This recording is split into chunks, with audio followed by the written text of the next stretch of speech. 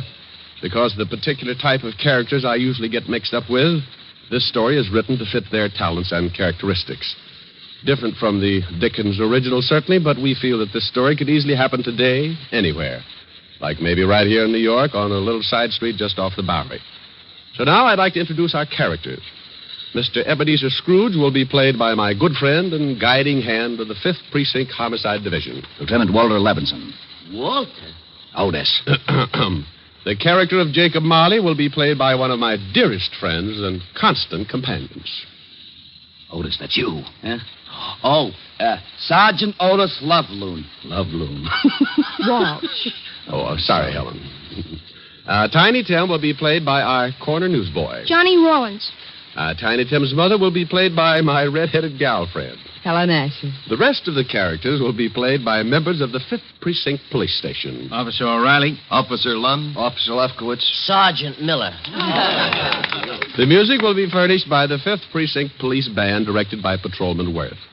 And now, our version of the Christmas classic, Charles Dickens' A Christmas Carol.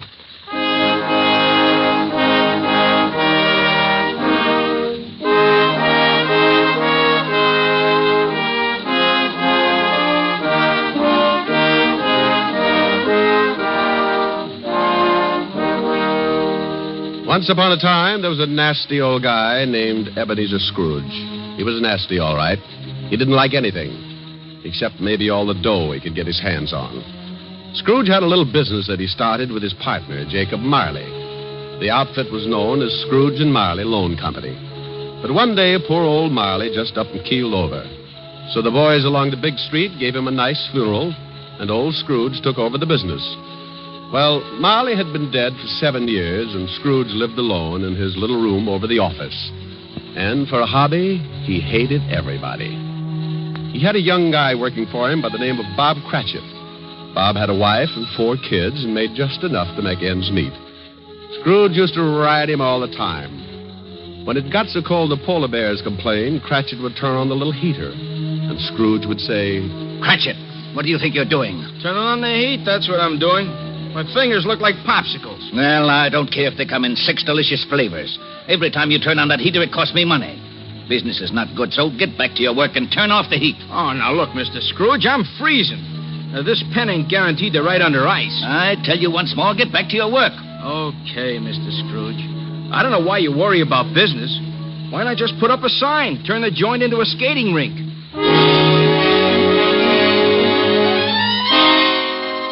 Well, this was no time for any decent guy to act like that. It was Christmas Eve. Along about 5 o'clock, into the office came Scrooge's nephew, Fred. Well, Merry Christmas, Bob. Oh, Merry Christmas, Fred. You get back to your work, Cratchit. Okay. Yeah. Well, Merry Christmas, Uncle. Oh, swell. Merry Christmas. Humbug.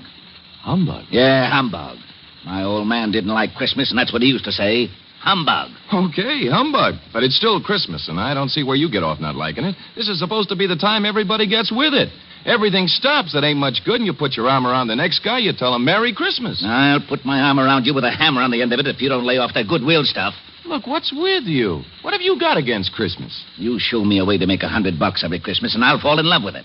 Every time the holidays roll around, nobody pays their bills, and they all run around like they own the Chrysler Building. Look at you.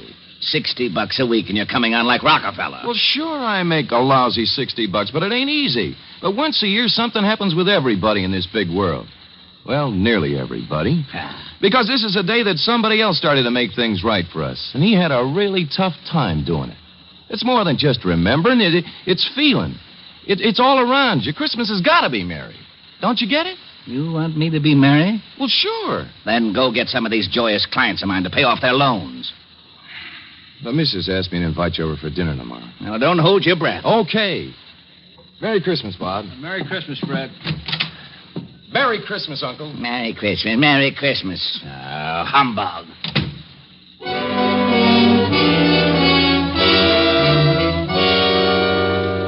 Late that evening, Scrooge went upstairs to his room, the room where Jacob Marley used to stay. It was dark in the little hall, and when Scrooge reached for the door, he looked up at the big brass knocker and saw... Holy cow. I could have sworn that was old Jake's face in the knocker. I must be working too hard. So in he went. A little shaky after seeing Jake Marley's face, but he just passed it off his nerves.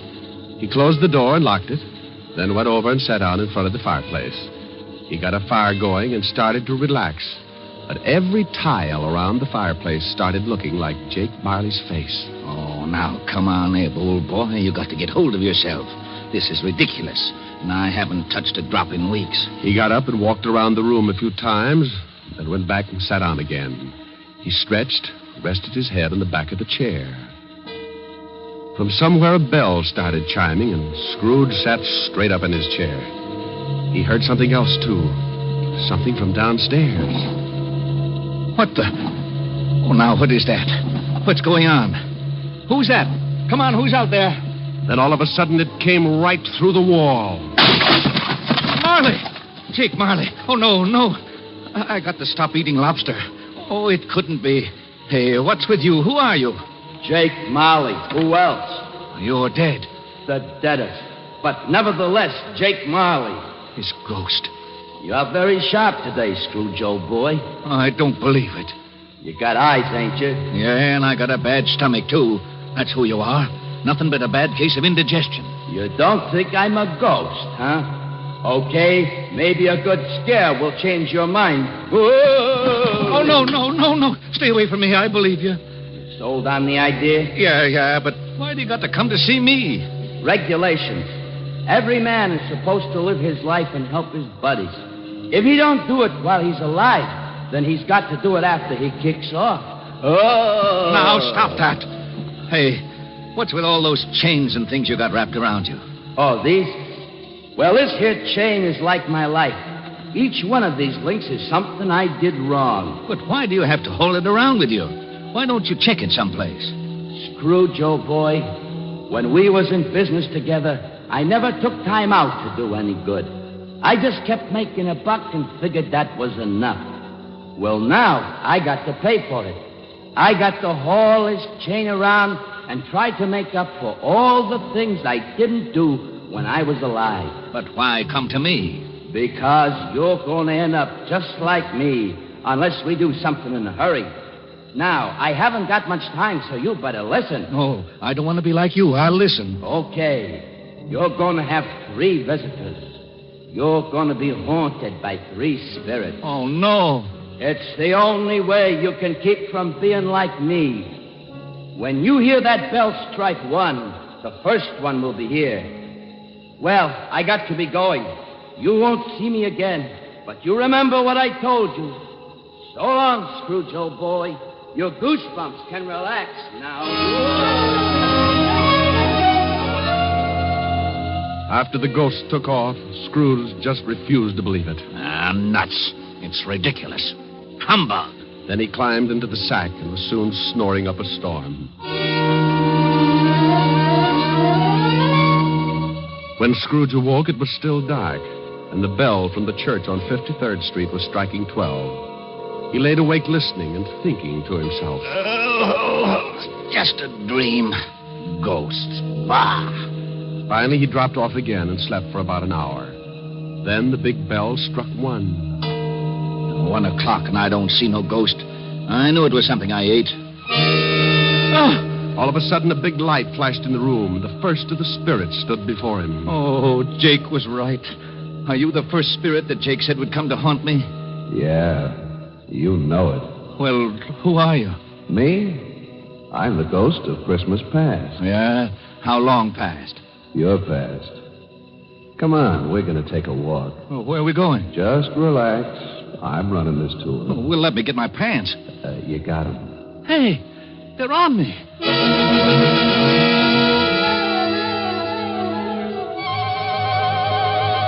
With that, the ghost of Christmas past grabbed Scrooge by the hand, and they both flew out of the window. Scrooge nearly lost his upper plate. But before he could yell for help, he was standing in front of a dirty, ramshackle old tenement building.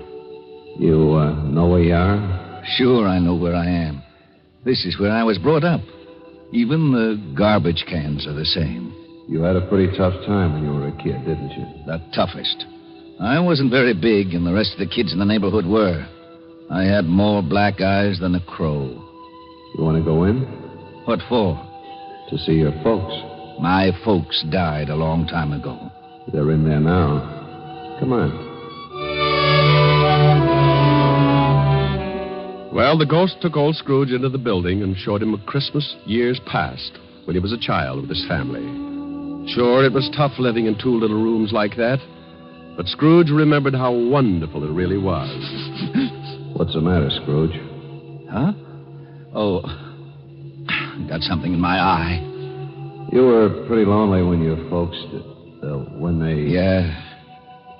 You know, there was a young kid that came around earlier this evening and sang some carols. I wish... Yeah, what do you wish? Oh, nothing. Come on. I want to show you another Christmas. The spirit showed him another Christmas and still another. And you know, no matter how tough Scrooge remembered his childhood had been, it always seemed that Christmas was wonderful. Then the spirit took him to a building down by the river where Scrooge got his first job. They went inside, and seated behind a desk, Scrooge spotted... Fezziwig! Well, I'll be darned. It's old Fezziwig alive again. And there's Dick Wilkins. He was a good boy. We got along great. He liked me. Okay, everybody, it's Christmas Eve. You can knock off and have yourself a good time. You better lock up, Dick. Sure, right away, Mr. Fezziwig. And don't look so unhappy, Ebenezer. It's Christmas. Come on home with me and tear into a big turkey. All locked up, Dick? Yes, sir. Ready, Ebenezer? Yes, sir. Okay, let's go and have Merry Christmas, you two. Yeah. Merry Christmas, Mr. Fezziwig. Merry Christmas.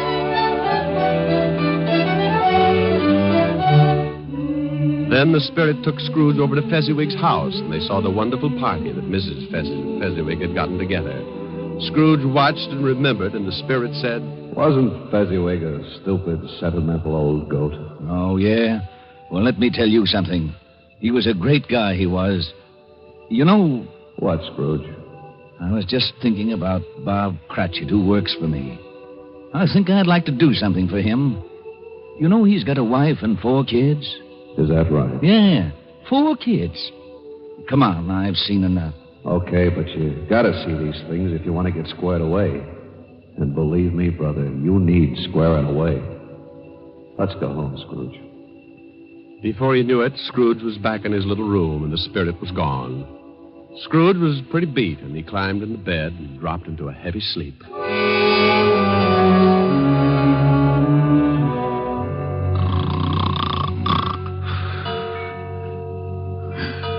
Huh? What's that? It's 2:00. Hey, that light in the other room. I got burglars. Hey, Scrooge. Scrooge, come on in. Who's that? What are you doing in the other room? Come on in. Take a look. It's pretty nifty. Hey, what is this? What have you done to the room? It looks like Macy's window. Where'd you get all the holly and the mistletoe? And how'd you get it in here? You like it? Oh, for Pete's sake, a Christmas tree. Who are you? The ghost of Christmas present. Now, don't tell me you don't like the way I fix things up. I work pretty hard. Oh, the second ghost. Okay, take me wherever you want to go, but believe me, the next time I try the train. Come on, let's go.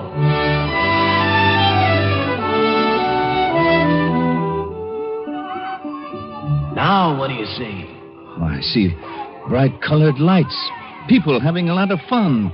Kids on sleighs. See that building over there, the one with the big wreath on the front door? I got 2020. That's where Bob Cratchit lives. He works for me. Hey, look, there's Bob now. Yes, going into the house. Up all those stairs to the 5th floor. And he's got his little boy on his back. Tiny Tim. Yeah, got polio last summer. Pretty sick little boy. I know. Bob said he'd need a lot of care if he was ever going to walk again. Let's take a peek. Hi. Hello, honey. You and Tim have a good time? Best. Didn't we, Tim? Yeah, Dad. We watched all the kids on the block on their sleds. Mom, will I ever be able to ride a sled? Of course, Tim. Won't he, dear? Sure thing, Roughneck. Next Christmas, you'll be out there doing belly whoppers with the rest of them. Dad, what's the matter? Your eyes are all wet. Nothing, Tim. I just got some snow in them. Want some dinner, Tim? Oh, Mom, stew for Christmas? I'm sorry, Tim. Oh, that's okay, Mom. I like stew. Bob, will you please say grace? Can I say something first, Mom? Of course, Tim. What would you like to say? God bless us. Everyone.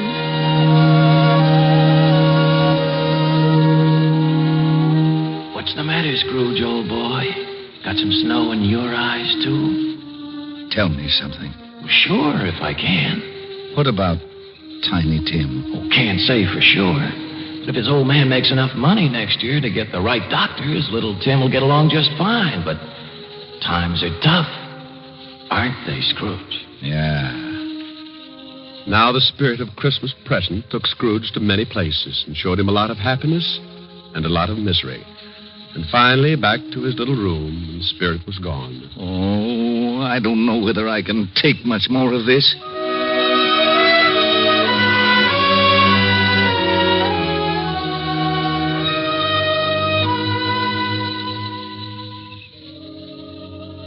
Then a new ghost drifted in. This was the worst yet. He was really done up for haunting.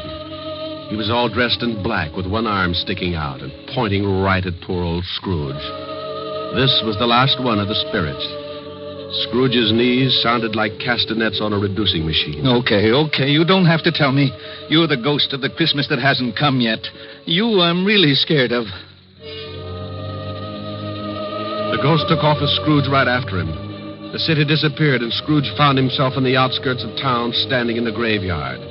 The night was howling like it was mad. And as Scrooge looked down, he saw... Hey, what's this? What's this stone? The black spirit stood still and pointed, so Scrooge leaned down and pulled away the bushes and saw it was a tombstone. Well, there's a name here. Ebenezer Scrooge. Oh, no. Look, not this. Believe me, I don't want this. I know I've done wrong, but I'm not kidding. I really know what Christmas means. It doesn't mean just today or tomorrow. It's every day of your life. I swear I'll do better. Only take me away from this. Let me try. Let me try to make Christmas right for me and everybody else. Please, don't let this happen. Give me another chance. Well, don't just stand there. Put your arm back in. You'll catch cold. Well, say something. Suddenly, Scrooge dropped to his knees and reached out for the spirit. But something happened. The spirit started to shrink. Then it collapsed. And when Scrooge looked up... What the... My bedpost. My own bedpost. I'm home. Oh, thank goodness. I lived the past and the present and the future, and now I'm home. Hallelujah. Spirits, wherever you are, believe me. From now on, things are going to be different. Oh, yeah. And thanks. Paper! Morning, paper! Hey, boy! Yeah? What day is this? It's Christmas. What's with you? Christmas. Oh, boy, I haven't missed it. The spooks did it all in one night. Boy! Yeah? Oh, it's you, Mr. Scrooge. How many papers have you got? I don't know. Why? Well, here's $5. Throw them away and go have yourself a Merry Christmas. Gee, thanks, Mr. Scrooge. And a Merry Christmas to you. Hey, boy, say that again. Thanks? No, the other. You mean Merry Christmas? Yeah, that's it. Merry Christmas.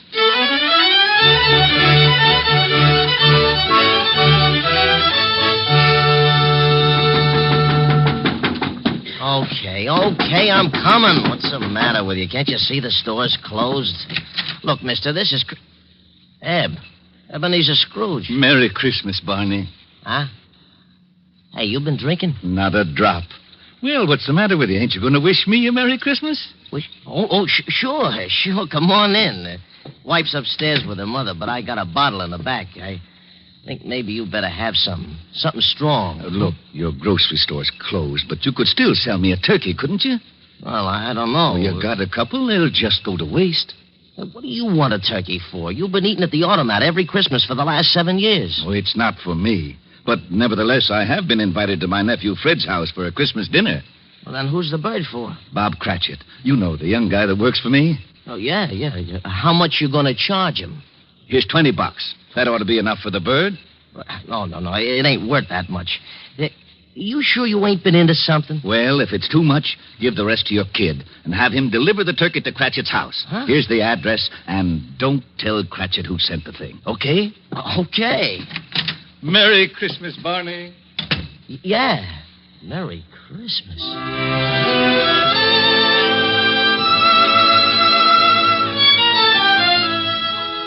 Well, old Scrooge went back to his rooms and took out an old blue suit out of the mothballs. He shook it out, put a few creases in it, and went out into the street.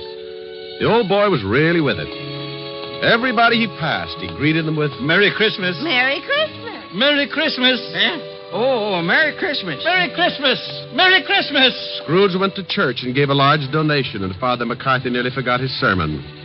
And then Scrooge went out on the street again and down into the Bowery.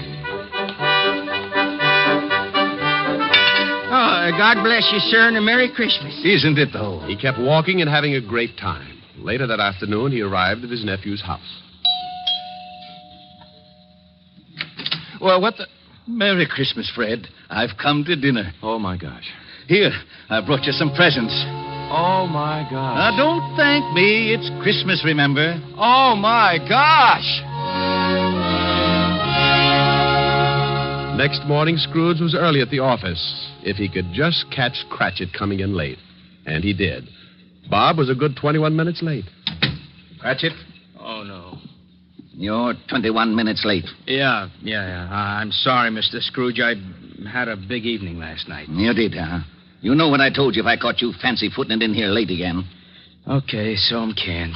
You think you got it coming? Oh, I'm too tired to argue, Mr. Scrooge. Jobs are tough enough, and I hate to lose this one, but I'm just too tired. A raise would help, huh? That's the silliest question of the year. Then you got it. It's in that envelope. What? Yeah, and maybe after we see how the funds are, we can do something about Tiny Tim. No, I don't get it. A raise? You want to do something about Tim? I don't get it. Sure you do, Bob. Haven't you heard? It's Christmas. Now, go on home, take the day off. Yeah. Take the week off. Oh. Come back when you feel like it. Merry Christmas. Mr. Scrooge? Yeah? Merry Christmas.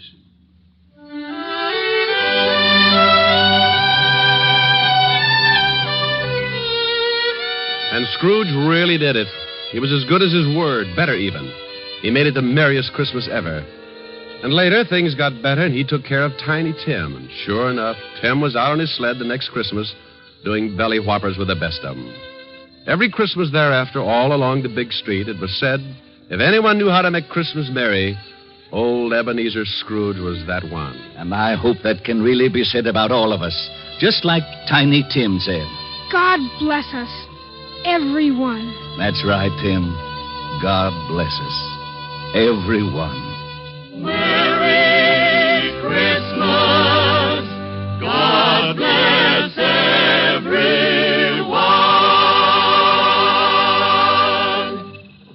Oh, Rick. Yes, Helen? That was wonderful. Not quite the way Dickens wrote it, but it meant the same thing. Oh, you really like it, baby? Oh, I loved it. No reason in the world why old Scrooge couldn't have been living right here today. You've got the spirit, and that's what counts. How did you like it, Walt? Rick, I gotta hand it to you. It was really great. Lieutenant. Yeah, what is it, Otis? How'd I do in the play? You were magnificent, Sergeant. You know, I'll bet if I studied for a couple of weeks, I'd get me a part on Broadway. To be or not to be? That's the question. Oh, no. Now, Walt, leave him alone. Oh, sure. Monsieur Otis. Huh? Wouldst thou accompany me over to the punch bowl for a short flagon of nectar? Sure, I would. See you later, Helen. Rick? Yeah. Come on, Barrymore.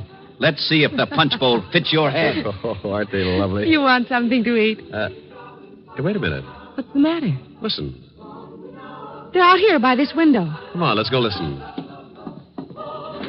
Yuletide carol, fa la la la la la la la. See the blazing Yule before us, fa la la la la la la la. Strike the harp and and join the chorus. Fa la la la la la la la la.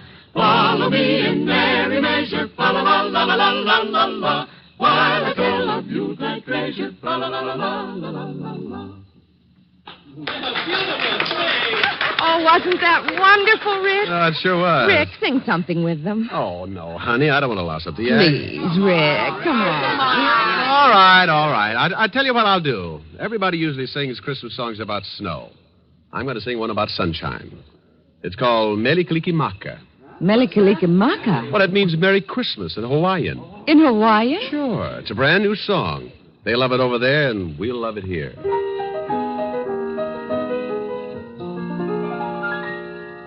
Melikalikimaka is the thing to say, and haolimaka hee-ho. That's our Christmas greeting in Hawaii, and a happy new year, too. With the hope that Christmas may be green and bright, the sun to shine by day and all the stars that night. Melikalikimaka is Hawaii's way to say Merry Christmas to you. With the hope that Christmas may be green and bright, the sun to shine by day, and all the stars that night. Melikalikimaka is Hawaii's way to say Merry Christmas to you.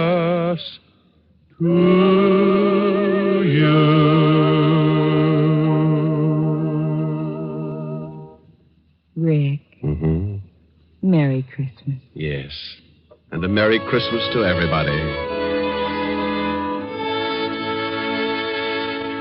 Oh, come, all ye faithful, joyful and triumphant.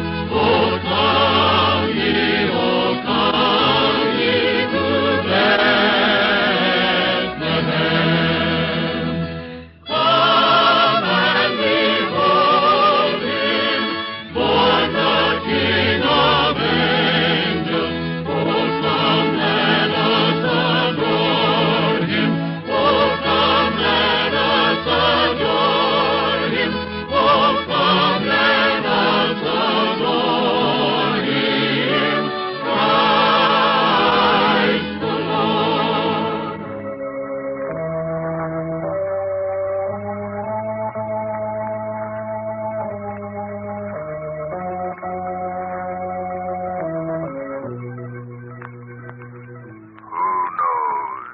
What evil lurks in the hearts of men?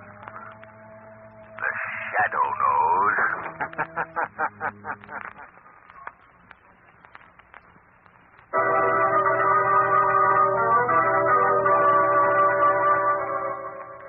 The Shadow, mysterious character who aids the forces of law and order, is in reality Lamont Cranston, wealthy young man about town.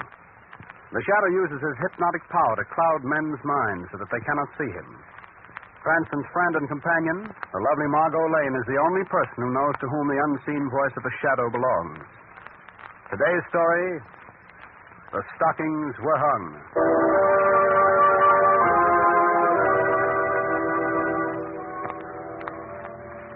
This is a story of Christmas time in a great city. Tonight, with Margot Lane and Lamont Cranston, we look in on the lives of the Grover family. Get out of here. Get out. You'll not get a cent of pay from me, Mr. Grover. Simon Jordan, you know my wife's dead and I have 2 children. And it's Christmas. I've got Get out. Get out before I...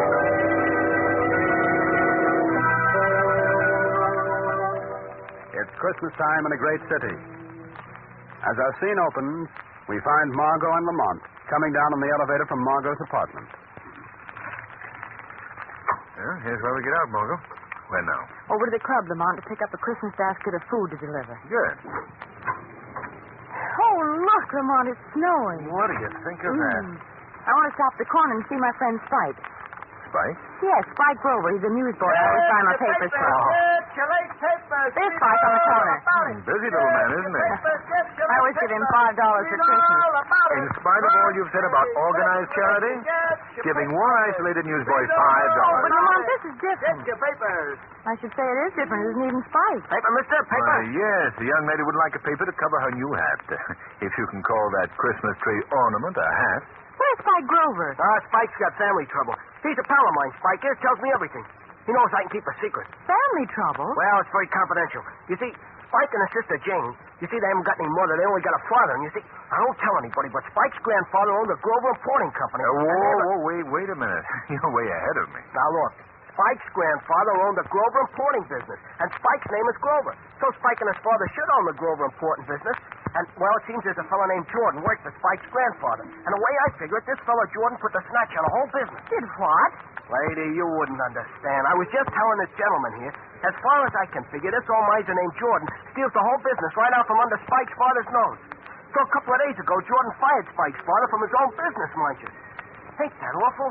But where's Spike? And where's his father? Lady, if I knew that, I'd tell Spike. Well, where does he live? He lives in the old house down on South and 7th Street. What's your name, son? They call me Gabby. But you know, I could never figure out why. No? Well, Gabby, here's a Christmas present for you. Oh, thanks.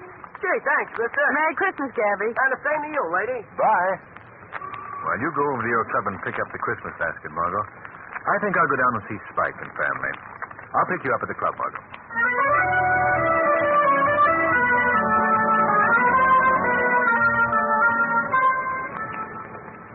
A cab.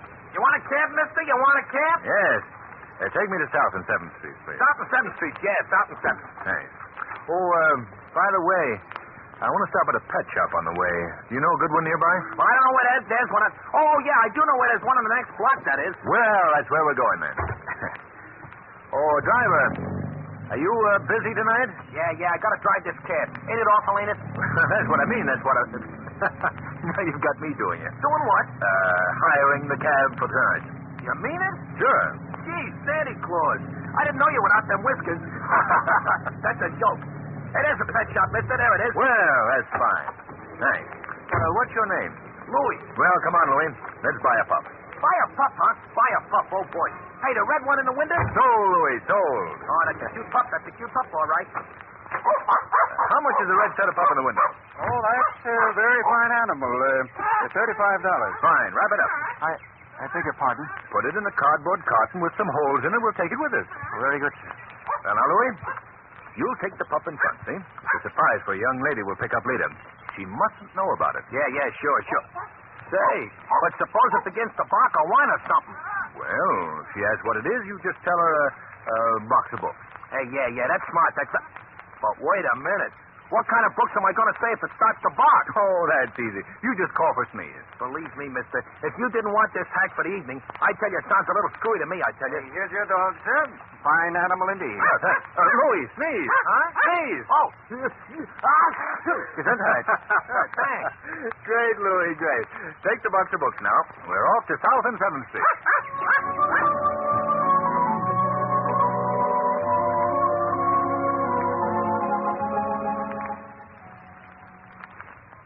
Brother would be very mad if I didn't make these cookies just perfect for Daddy.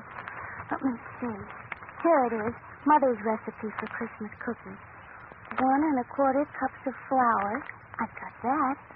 1 1/2 teaspoons vanilla. Maybe nobody would notice if there's no vanilla in them. 1/3 cup of sugar. 1 egg. And 1/2 cup of butter. 1/2 cup of butter? I haven't even got half a cup of butter. And I wanted so much to surprise Daddy. Well, that's no way to feel on Christmas Eve. What's the matter, Jamie? I haven't got hardly any butter. Well, we'll take care of that in a minute, Jamie. But I came here looking for your brother Kingsley. But I don't know where my brother is because He's looking for my father. And I don't know where my father is. Daddy hasn't been home for 2 whole days. Oh, easy, Janie. Well, Kingsley says Daddy will be home for Christmas. I'm sure he will. But now Kingsley's gone. I haven't any butter, and Mother always made such good Christmas cookies. Well, now look, Janie. I think this will give you all the butter you want and anything else you might need for your Christmas cookies. Oh, it's $5. You can't expect me to find your father and Kingsley if you don't have Christmas cookies ready for them when they come home. Will you really bring them home? I'll try, Janie. I'll try.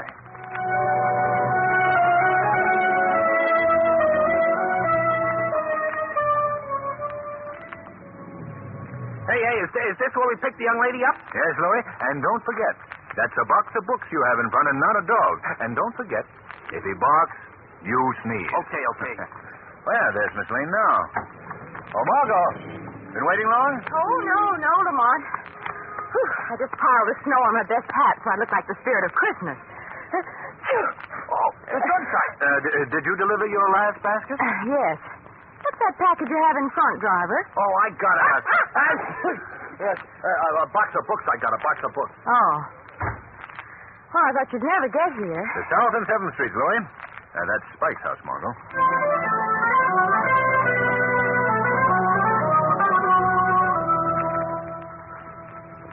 You wait here, Louie. Yeah, sure, boss. Sure. Margot, this is Spike's house. Let's go in and see Jenny, huh? Oh, good. I want to meet her. Lamont, look. Those 2 boys are fighting. And that smaller boy is Spike. It is? Hey, you youngsters. Let go of that tree. It's mine. Stop picking on him, you big bully. Oh, scram. See, Miss Lane, I found this You tree. did not. Come on, you young hoodlums. Hey, now, wait a minute, one at a time. Start in the gutter. Listen, young man. I suggest that you run along and let Spike have his tree. Who's going to make me? Why, you young rapscallion. Oh, Lamont, remember, peace on earth. I'll get you, Spike, when you haven't got your gang with you. What a piece of the society column. The well-known clubman, Lamont Cranston, seen brawling... Ow! Why, that hit me with a snowball. Remember, Margot, peace on earth. Well, if you were half a man, you'd do something about it. Never let it be said. Well, here, you're not going to throw a snowball at him. It wouldn't look well if I shot him, would it? Boy, what a whale! Hey, who do you think you are, Lefty Gomez or something? I'll get you, Spike. Mister, and it isn't even a good Christmas tree. Oh, Spike, it's a beautiful tree. It hasn't got many needles, but see, you gotta have a Christmas tree when you got a girl in the house. You're right, Kingsley. Kingsley, have you been talking to my sister? Yes? Nothing's happened to my dad yet, has it? Why, of course not. We know your dad's missing, so we just came down to help. Have you any idea where your father is, Spike? Oh, gee. He'll show up. Have you been to the place where he works? Where he used to work. That old skinflint Mr. Jordan won't let him work there anymore. I see. Have you asked the police for help? Well, that's just the trouble, Mr. Cranston. I can't. Why not, Spike? Oh, it's kind of private. Well, here, you must tell us or we won't be able to help you. Oh, well, all right. See, I went there yesterday and Mr. Jordan said he hadn't seen Dad, and when he did, he was going to have him thrown in jail. What? Yeah. Mr. Jordan said my dad did something to the books or something, and that he was a thief. My dad wouldn't do anything like that. I'm sure he wouldn't, Spike. Bet he wouldn't. Especially because that business really belongs to him, and it's supposed to belong to me someday when I get big. If anybody's a thief, it's that old skinflint Mr. Jordan. Now, look, Spike. The first thing we've got to do is to find your father. Yeah. The best thing to do is to get the police to help us. Oh, but maybe they'll arrest him. But you and I both know that your dad didn't do anything wrong. Yeah, that's right. The Johnson Wax Program with Fibber McGee and Molly.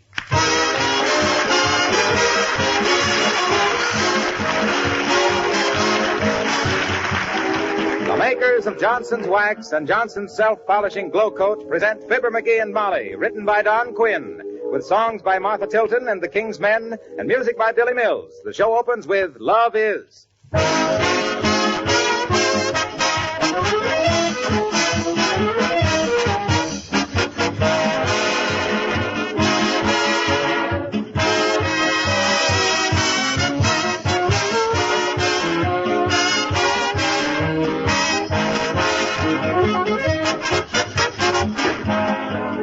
One thing you can be sure of during these next few days, friends and neighbors will be dropping in unexpectedly for visits to talk over holiday plans and parties. Will your home always be ready for them? Floors gleaming with beauty, tabletops and woodwork spotless? If you practice protective housekeeping with genuine Johnson's wax, it probably will be. Daily housework is reduced to a minimum when these surfaces are Johnson waxed. Rooms are quickly tidied up, and properly waxed floors never really lose that richly polished look that good housekeepers so much admire. When you wax your floors, furniture, and woodwork, you not only protect them against scratches, dirt, and wear, you not only save yourself hours of work, but you also win the compliments and praise of your family and friends for the beauty that genuine Johnson's wax adds to your entire home. When you consider the low cost of those advantages, is it any wonder so many good housekeepers just couldn't keep house without this famous wax polish? But don't be satisfied with anything but the original and genuine Johnson's wax in paste, liquid, or cream wax form.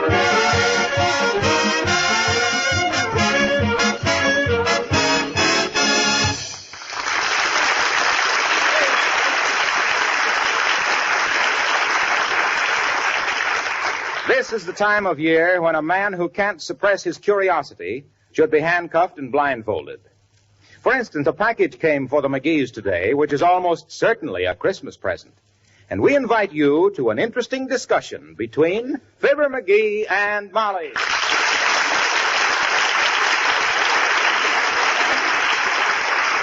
Oh, but Molly, look, we don't know it's a Christmas present. Just the same, McGee, we're not going to open it before Christmas. Oh, but sweetheart, there's nothing on it that says don't open till Christmas. Don't get mushy with me.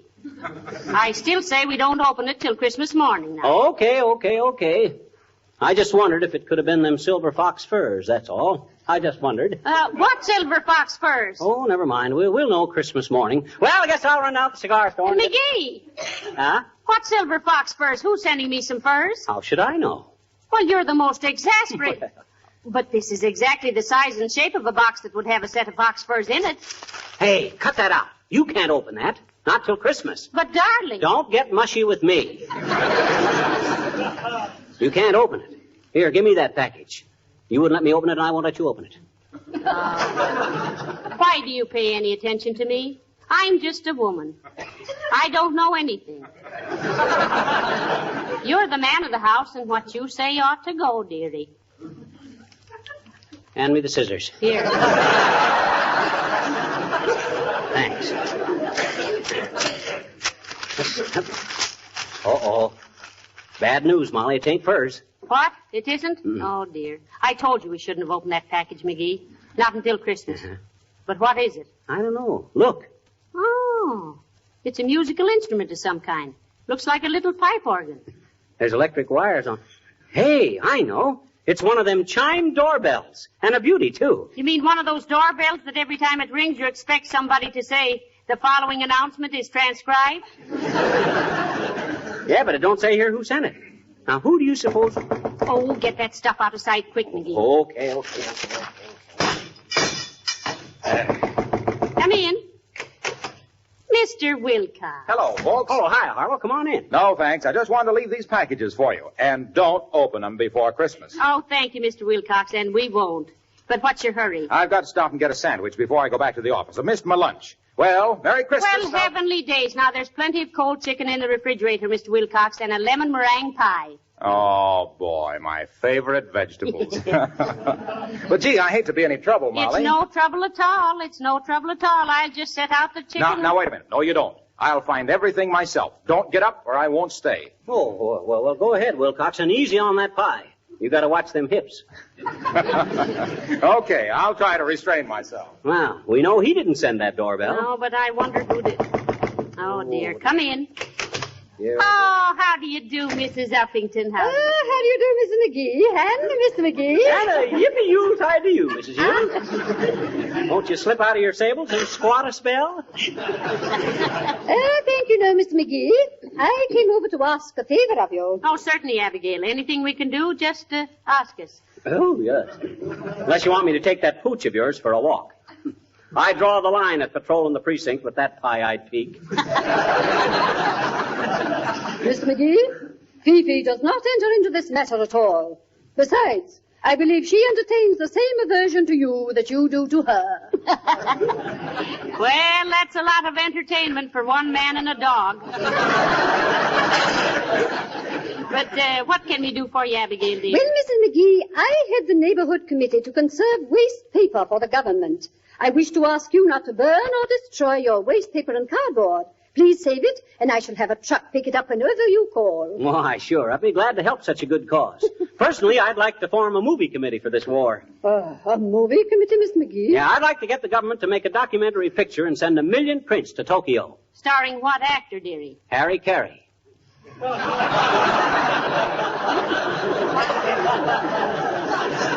By the way, Uppy, did you by any chance send us an electric chime doorbell for Christmas? No, I did not, Mr. McGee. But I must say I admire your blunt way of inquiring. I simply detest people who hint. I do too, Uppy. Although when I was a cub reporter years ago, I was always the diplomat. Oh, sure, yeah. Yes, you betcha. Yes, sir.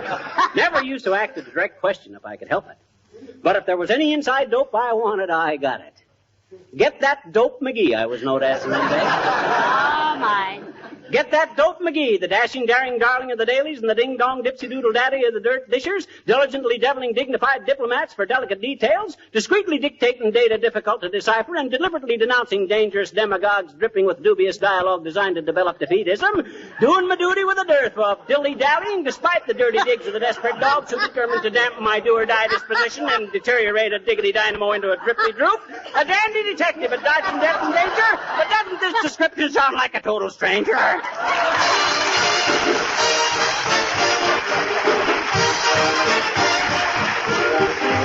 Martha Tilton sings He's 1A in the Army and A1 in my From heart. coast to coast in this great nation, each man has got a classification. Pray tell me, what's yours? I've got a guy who's really something. This man of mine, he ain't missing nothing. No wonder I'm happy to say he's 1A in the Army and he's A1 in my heart. He's gone to help the country that helped him to get a start. I love him so because I know he wants to do his part. For he's 1A in the Army and he's A1 in my heart. And just in case you're quizzical, I'm gonna tell you now. He passed the toughest physical. He passed it, folks, and how? For I know why he rates so high on Uncle Sammy's chart. 'Cause he's 1A in the Army and he's A1 in my heart.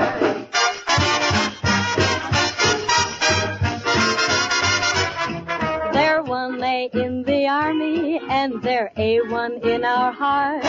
They've gone to help the country that helped them to get their start. We love them so because we know they want to do their part. 'Cause they're 1A in the Army and they're A1 in our hearts.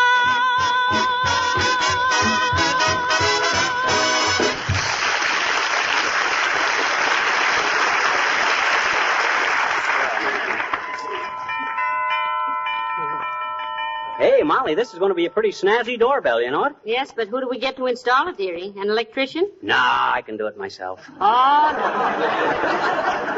no. No, please, let's not go into that again. What do you mean? I fixed the thermostat on the furnace last week, didn't I? It works at the touch of a finger now. Sure it does, sure. At the touch of a finger, you get a shock that melts your bobby pin. I'll get you some rubber gloves. Anyway, I don't see... Oh, dear. Come in. Oh, hi, sis. Hi, mister. What you doing? Huh? What? I guess not. You guess not what? I guess you didn't know I was a businesswoman, mister. Oh, businesswoman, eh? Mhm. Well, just what branch of commercialism are you identified with, madam? Well,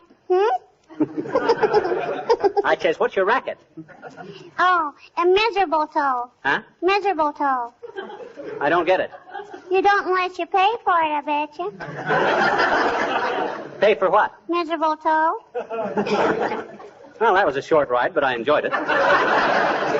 Let's go around again.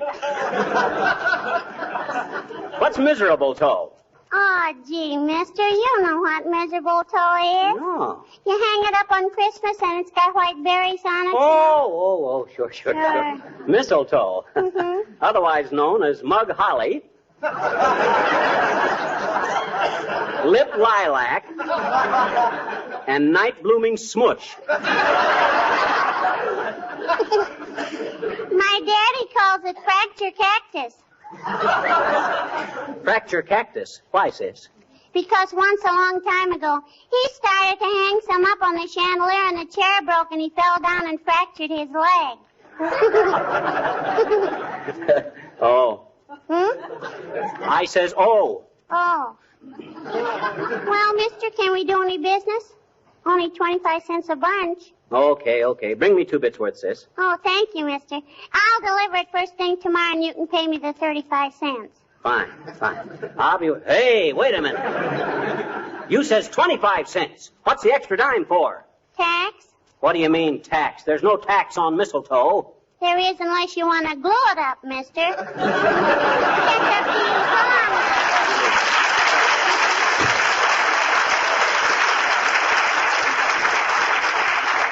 Come on. Smart little tyke. I'll bet she winds up selling Santa Claus a snood for his beard. Hey, Molly, do you suppose this doorbell runs on batteries or the regular house current or how? Well, why don't you experiment, little dearie? You're a wonderful lad with electricity. You really think so? Why, sure I do. Yeah. Who else could have wired the vacuum cleaner so it runs and hides under the Davenport every time I plug it in? Well, stop. Oh! Heavenly days! Something's happened to Mr. Wilcox. Come on, McGee. Oh! Hey, what's the matter, Harlow? Hey, what you sitting on the stove for? I've just glow-coated your linoleum. Meow. Huh? And I'm waiting for it to dry. Ooh. I've only got 15 seconds to go. Ooh, yeah. But you're sitting right on the pilot light, Mr. Wilcox. I know, but I don't want to jump down till the floor is dry. It takes 17 to 20 minutes. 20 minutes. Time's up. Well, turn around quick. I'll throw some water on you. That's it. Yeah. Oh, boy. That's better. Now, what was all this foolishness, Mr. Wilcox? I'm sorry, Molly, but when I came out here in the kitchen, I noticed your linoleum needed attention. Oh, I know, but I've been so busy shopping the last day or so that well, it wasn't bad, but I can't resist a linoleum that isn't perfect. So I grabbed a can of Johnson's self-polishing glow coat and spread some around with a long-handled plier. It's really fun to do, you know. Oh, yeah, we heard you screaming with joy, Harlow. Well, you see, the minute I had the floor all nicely glow-coated, and with no rubbing or buffing either, I hopped on the stove to let it dry, never realizing I was sitting on the pilot light. Well, thank you for polishing my floor, Mr. Wilcox. And I'm sorry you had to roast your rompers doing it. Oh, that's all right, Molly. Well, I'll be getting back to the office now. And did you have enough to eat, Harlow? Eat? Yes, eat. Did you find the chicken and the pie? Well, what do you know? I forgot all about eating. The minute I got out here, I started glow-coating the floor. If I'm not the darndest fool. Oh, well, I'll grab a bite downtown. Thanks anyway, folks.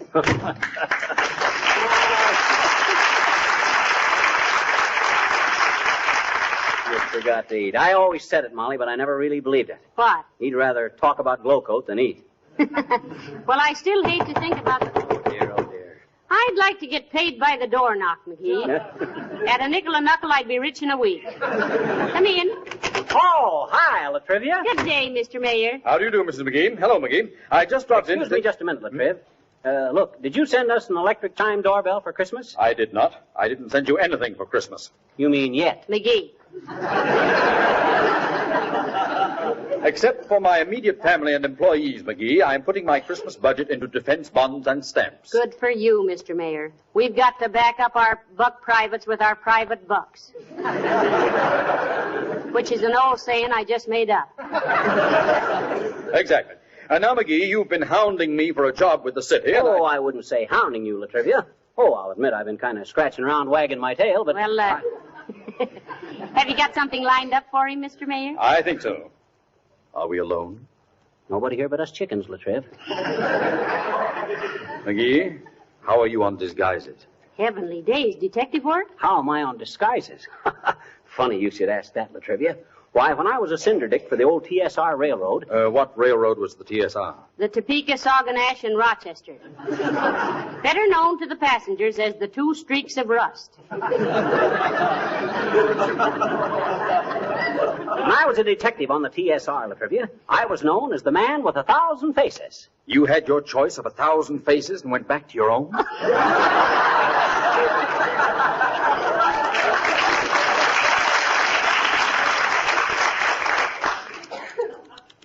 Oh, tush. I'll never forget the time I rounded up that gang of boxcar bandits around East St. Louis. I was walking along the right-of-way, slick as a cat, disguised as a jockey. Never mind the heroic details, McGee. All I want to know is, can you assume a completely different identity and maintain it under trying circumstances for days at a time? Oh, why, certainly he can, Mr. Mayor. Why, he can even disguise his voice. Change your voice for the mayor, dearie. Okay, I will. No trouble at all. In fact, I started changing my voice at the age of 14. That's splendid, splendid. You report to the City Hall first thing tomorrow, McGee. Oh, wonderful. You better get me a police permit. You better get me a police permit, Latriv, so I can carry a gun. You won't need a gun. The disguise will be enough. You're going to be Wistful Vista's official Santa Claus in City Hall Park. $5 a day. I'll see you tomorrow.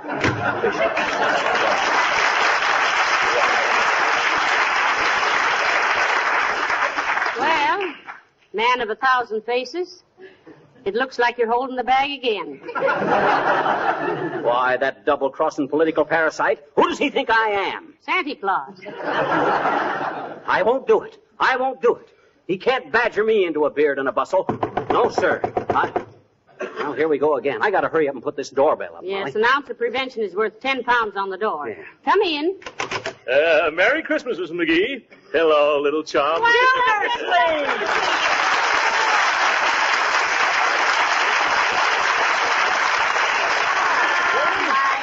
Heavenly days, how do you do, I'm sure. Well, come on in, Gildy old sock. I'm glad to see you. Look at him, Molly. Ain't he a sight? What's that, McGee? I mean, ain't he a sight for sore eyes? Oh. By George, it's nice to see you folks again. You're looking as lovely as usual, Mrs. McGee. Oh, now, Mr. Gildersleeve, stop your blind. Yeah, you see, Gildy, you got her so fussed she can't even pronounce baloney. Here, Mr. Gildersleeve, take his hat and coat, McGee. Okay. I'll make a pot of tea. Yes, take my hat and coat, McGee.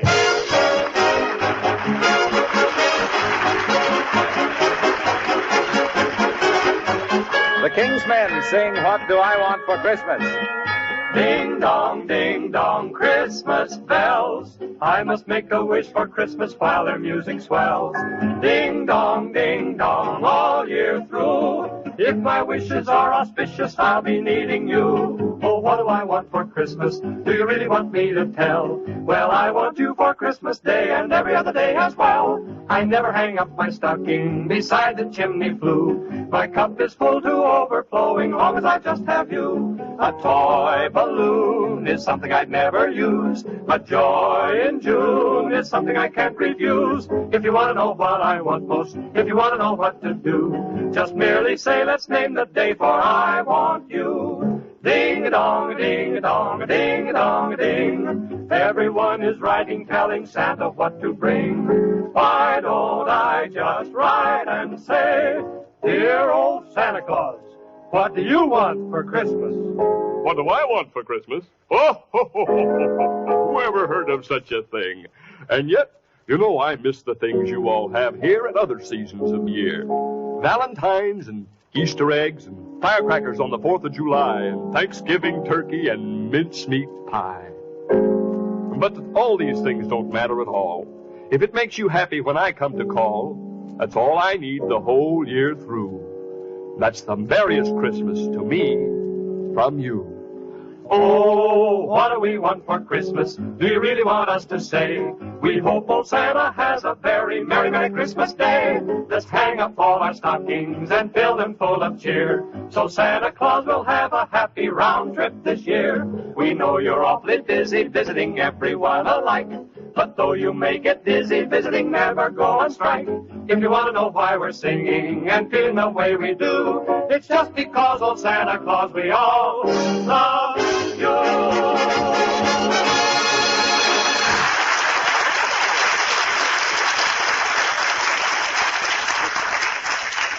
Yes. Yes, sir, Gildersleeve, you don't look a day older than when you left Wistful Vista. Oh, well. Not that you were any chicken then, but... Yes. Will you have another cup of tea, Mr. Gildersleeve? No, thank you. I should hope not. You've had 6. Yes. I have not. I've only had 5, McGee. What do you mean, 5? You had one at the coffee table, one while you were snooping through our Christmas cards, another while now, McGee. Stop. He's welcome to all the tea he can drink. Thank you, Mrs. McGee. My goodness. I never thought my little chum would ever begrudge Throckmorton P. Gildersleeve a miserable little cup of tea. What do you mean a miserable tea? My wife makes the best tea in this... I didn't say the tea was miserable. You did, too. You said... McGee, he didn't mean that. He meant he was surprised you wouldn't want him to have all the tea he wants. Yes. Why, sure. He's welcome to all he wants. Big ninny. But tea's pretty stimulating, Throcky, old man. And to a guy your age with your blood pressure, it might make you just a trifle... What? What are you talking about, my age? Why, I'm still on the sunny side of 40. Maybe, but you got no more use for suntan oil, boy. I wish you boys would stop this. It's so nice to have an old neighbor drop in on us. You hear that, Gildy? Old neighbor. Even Molly thinks... Never mind what I think. I never saw him looking better. Going to be in town long, Mr. Gildersleeve? No, I've got to go to New York tomorrow, Mrs. McGee. Oh, hey, while you're in New York, Gildy, why don't you go see the picture we made together? You know, you and me and Molly and Edgar Bergen and Charlie McCarthy. Oh, yes. Look Who's Laughing. Where's it playing? Well, it has its New York premiere tomorrow at the Palace Theater, and Keith Albee in Brooklyn. Oh. Yeah. So you better see it in Brooklyn, Gildy. You're one of them bums. You? Yes, that's so. Speaking of bums, McGee, that was a bum joke of yours sending me that old lawnmower the other day. Why, it was yours, Mr. Gildersleeve. Didn't you want it back? Well, I thought it was a big, expensive Christmas present. So before I opened it, I went out and bought McGee a very costly easy chair with a built-in radio and everything. Gildy, I'm sorry. That lawnmower thing was just a gag. I sent you a real present yesterday. What? You did, McGee? Why, sure. I thought to myself, if Gildersleeve ain't worth $47.50 of my money... Oh, I'm sorry, I didn't mean to let the price slip out. $47.50 is none too much for Mr. Gildersleeve, McGee. Not that the price of a gift makes any difference. Of course it doesn't. But I might have known that my little chum wouldn't do a thing like that. $47.50, eh? Well. Come in. Is this the resident? Who lives here? I do, Bud. Fibber McGee. Oh, thanks. Here's a telegram. It's a wire. Well, I'll sign for it, boy. There. Give the lad a quarter, dearie. Sorry, Bud. I got nothing smaller than 35 cents. You got a quarter, Gildy? No, I haven't, little chum. Sorry, Sonny. Oh, that's all right, folks. I didn't expect. I've been here before.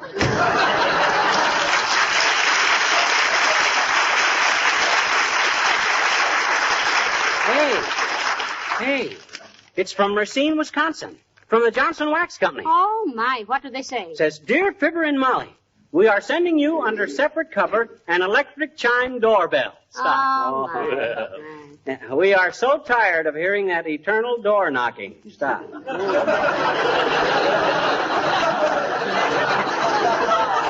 So is everybody else. Stop.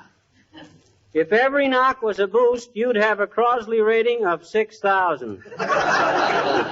Use the doorbell. Stop. Regards and Merry Christmas, signed Johnson's Wax. Well, that solves the mystery, McGee. Yeah, sure does, don't it? For a while there, I wondered, hey, where are you going, Gildy, old man? Aren't you going to stay for dinner? Oh, please do, Mr. Thank you. I'm sorry, folks, but I've got to get back to Summerfield and then on to New York. Hey, that's a wrong hat, McGee. I was wearing a fedora, not a beret. Oh, excuse me. That's the one I wear to fix the furnace in. If... Here you are, Gildy. Thank you. Well, I certainly enjoyed this visit. Oh, thank you, Mr. Gildersleeve. And I'm so sorry you can't stay for dinner. Well, he couldn't eat any anyway, Molly. He's so full of tea, his eyes are beginning to slant. Yes.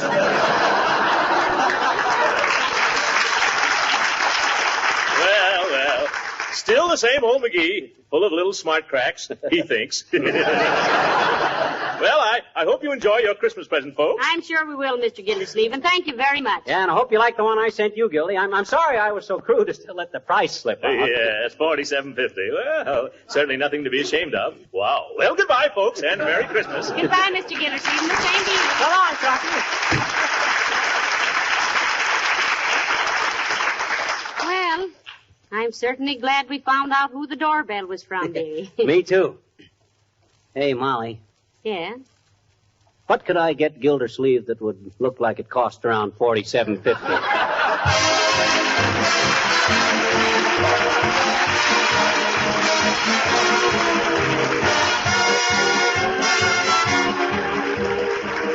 You know, there's one room that gets to be mighty important around the holiday season, and that's your kitchen. For two reasons. One, it gets more than the average amount of wear and tear. And two, when your friends drop in, they all seem sooner or later to find their way to the kitchen.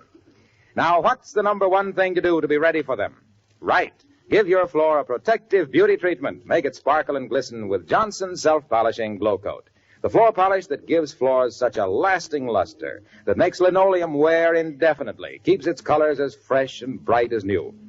Glow Coat is different from ordinary polishes. Its film is flexible, not brittle. It does not chip or wear down unevenly. It guards linoleum surfaces against wear and dirt. Makes house cleaning so easy because it needs no rubbing or buffing. Glow Coat is quick drying. You simply apply and let dry 20 minutes. And Glow Coat is economical because a little goes a long way. Now, if you're not already using Glow Coat, just try it once. Look for the familiar red and yellow can, and be sure it reads Johnson's Self-Polishing Glow Coat.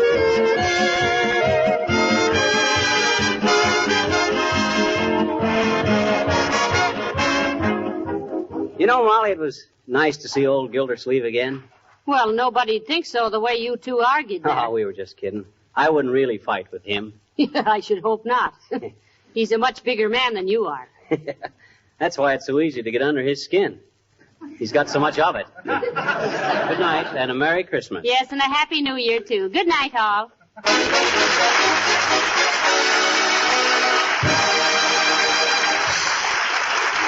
This is Marla Wilcox, speaking for the makers of Johnson's Wax Finishes for home and industry, inviting you to be with us again next Tuesday night. Good night.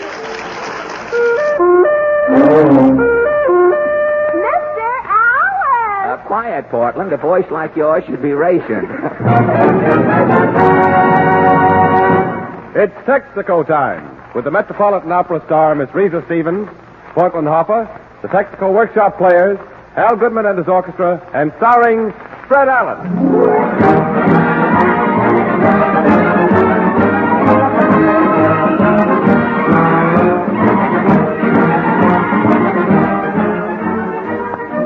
Jimmy Wallington saying hello for your neighborhood Texaco dealer and inviting you to be his guest tonight at the Texaco Star Theater.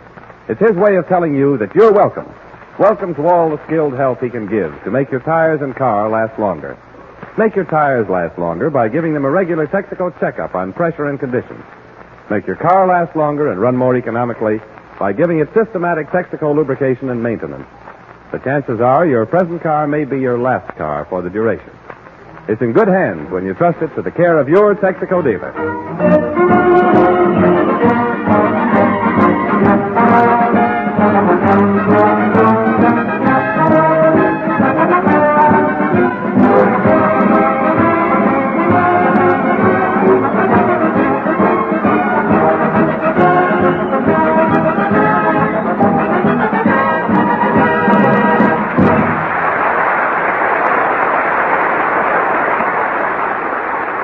This week, ladies and gentlemen, Mr. Jeffers, the rubber director, is asking all citizens to pick up nails and broken glass in the streets to save tires.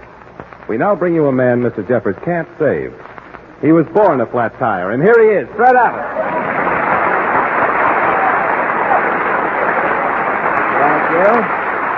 Thank you. And you notice when I bend over, the difference between when I bend over and a Hollywood comedian, when I like that, the Hollywood comedian's hair comes off. You see here in the east, we have sterner men whose hair stays on. Thank you, and good evening, ladies and gentlemen. Say, Jimmy, that is an excellent idea, of Mr. Jeffers asking people to pick up glass and nails off the streets like that. Yes, Fred, if people will pick up nails in the street, there'll be fewer punctures, and motorists can conserve their tires. Well, that's right, Jimmy. I read that the street department here in New York is experimenting with a big magnet. They have this magnet, and they drag it down the street, and the magnet picks up the loose metal. Well, how's the magnet working out, Fred? Well, it's a little too strong, Jimmy. The first time they dragged the magnet down Broadway, it yanked the badges off of 20 traffic cops. It dragged the Flatiron Building 2 blocks farther uptown. And when the magnet passed the stock exchange, it pulled U.S. Steel down 7 points. Yes, Jimmy, the thing is... Well, Portland, I didn't see what you meant. Have you heard about Mr. Jeffers asking people to pick up all of the metal and glass they see in the street? Yes, and the women of America should be thankful. The women? Why the women? With no nails or glass, it'll be safe for a woman to cross the street in open-toed shoes. In open-toed shoes, eh? Well, you don't wear open-toed shoes, do you? I used to, but dogs would blow their breath on my toes, and it tickles. Dogs would blow their breath. Well, most women have stopped wearing the open-toed shoes, It's risky to show that much nylon these days. They have little dwarfs going around who are stealing the nylon toes out of it. But this conversation is silly, Portland. I think I'd better turn to the news. What is your question tonight? Well, during the past week, as you know, the newspaper delivery men went on strike, and for 3 days, the people here in New York City had no newspapers. And so our question tonight is, did going without a newspaper for 3 days bother you in any way? Are you going to ask the people in Allen's Alley? Yes, Portland. When you want to know how folks feel about an important issue, Allen's Alley is the place to go.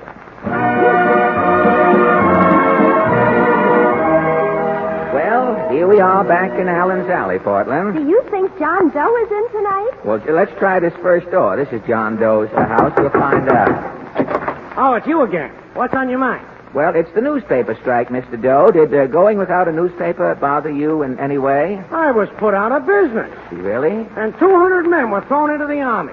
Well, why? Well, I'm a bookmaker, see? Yeah. When no papers come out, the chumps couldn't pick no horses to bet with me.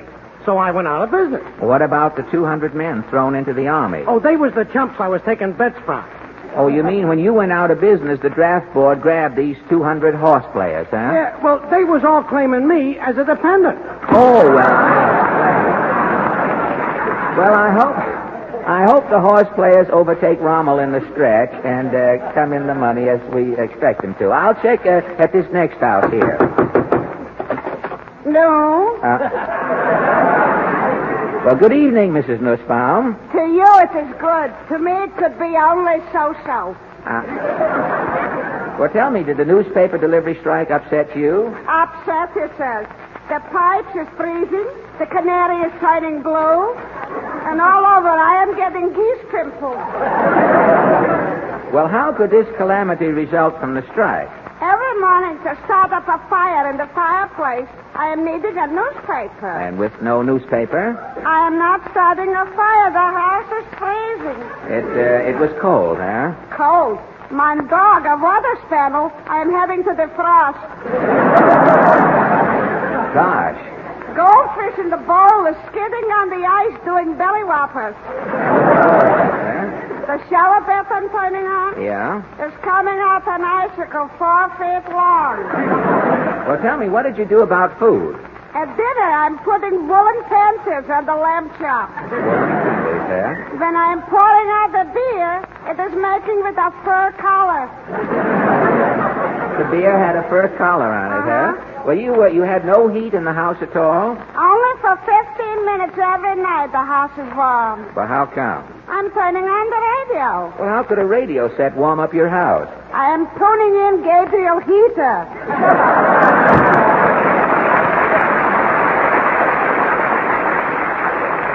Well, that takes care of Mrs. Nussbaum. I wonder if Socrates Mulligan is in tonight. Yeah. Not only in, he's all in. But tell me, Mr. Mulligan, did this newspaper business bother you? Oh, for them 3 days the newspapers didn't come out, I almost went nuts. Really? Yeah. Monday I'm nervous all day, I can't eat. Uh-huh. Tuesday I'm taking Benjadrine all day.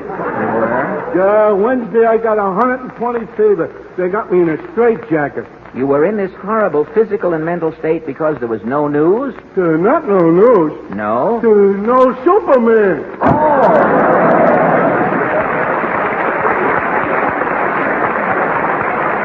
Well, that brings us to the last shanty in Allen's Alley. Hail and welcome, Baggy Eyes. Falstaff's ready to improvise.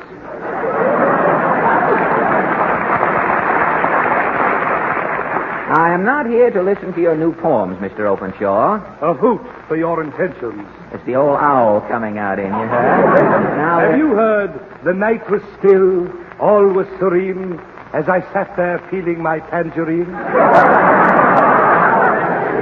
No. Or, I knew it was malice, Alice, when you sent me that Vitalis. No. You'll have to launch the ship with Pepsi-Cola, Captain. My mother drank up the champagne. You have insulted the integrity of every radio listener who has tuned into our program tonight. We have been talking about the newspaper strike. Precisely why I opened my door. I have written a poem. What is your newspaper poem called? What newspaper? This is the Yuletide season. I have written a Christmas classic. Oh, really? How does it go? Greetings, merry gentlemen, from Tunisia to Nome. My Christmas present for you all is, tonight, I recite no poem. Thank you very much. And now, ladies and gentlemen, we present our singing guest, the Metropolitan Opera's lovely star, Miss Reese Stevens.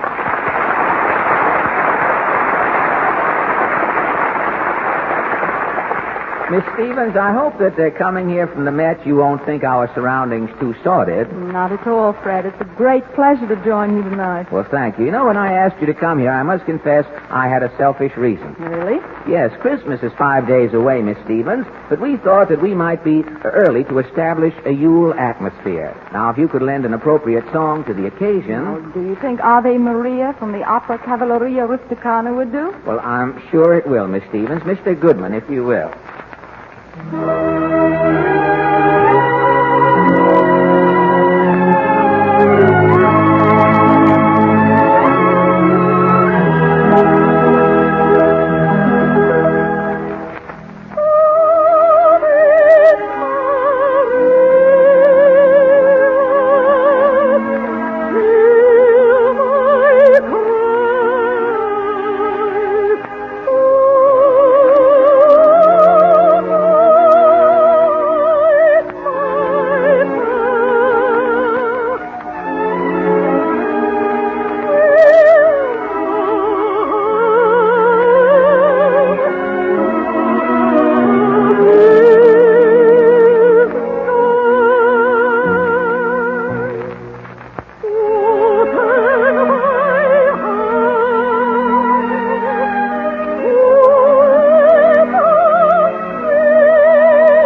Risa Stevens. That was delightful. And now, Jimmy Wallington. Ladies and gentlemen, does your car believe in Santa Claus? Does your motor ever go... wait a minute, Jimmy. Cars believing in Santa Claus? Why, that's ridiculous. The next thing you'll be telling us that baby Austins hang up their inner tubes at Christmas time. Well, maybe cars can't believe in Santa Claus, Fred, but they certainly show their appreciation when they're given a certain Christmas gift I have in mind. A gift? Could I coax you to tell us what that gift is, Jimmy? Coax me? You can't stop me. Uh-huh, don't be too Because sure. that gift, ladies and gentlemen, is something to make your car last longer and run more economically. It cuts down excessive wear, makes your engine start easier these cold mornings, saves your battery, and often helps save gasoline. Well, I'm on tenterhooks, Jimmy. What is this gift? Well, it's simply taking your car to your neighborhood Texaco dealer and getting it set for winter from stem to stern. The right winter grade of insulated Haviland motor oil in the engine. Winter Texaco gear lubricant. A complete Marfac chassis job, and skilled, thorough Texaco attention to spark plugs, battery, radiator, and other points where winter weather might cripple your essential transportation. You can rely on your Texaco dealer doing the job right with the right Texaco product.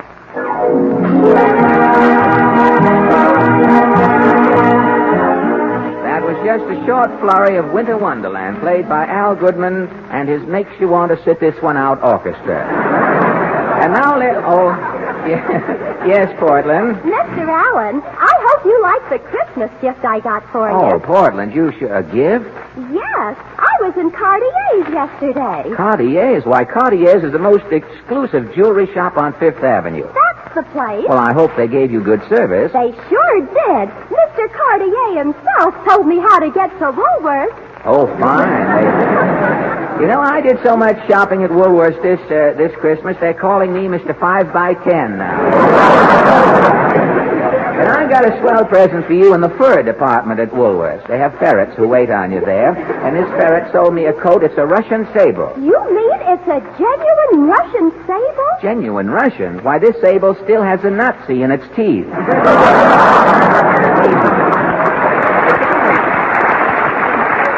Tell me, what is your mother doing for Christmas? Well, on account of the stocking shortage, Yeah? Mama's hanging up her slacks over the fireplace. Oh, fine. Swell. Do you think Santa Claus will fill Mama's slacks? Not like your mother does.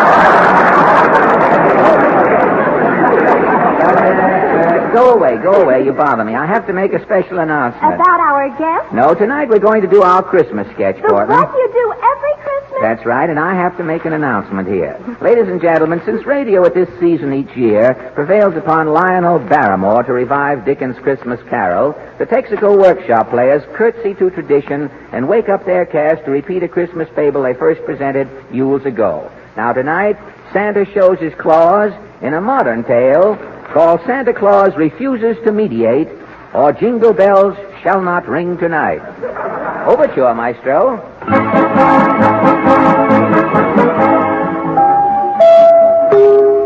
This is station NG. Good evening, friends.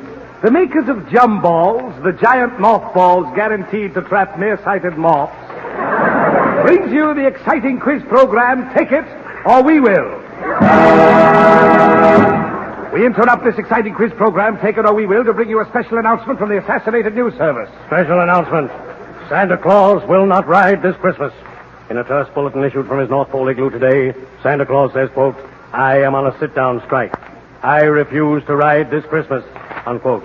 Rumors flood the country. A report from Miami, Florida says 200 families living in auto cabs stop building chimneys on their trailers. Do not expect Santa Claus. At Rutland, Vermont, a little girl says I wrote Santa Claus a letter and got no answer. He ain't coming. At Detroit, Michigan, a labor official says Santa Claus better ride, or the Teamsters Union will pull out every reindeer from here to Nome, Alaska.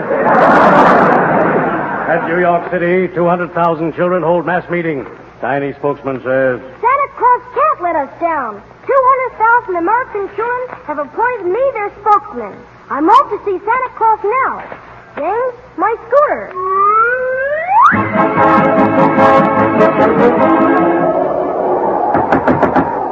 Well, come in, little boy. What are you doing way up here at the North Pole? Brr.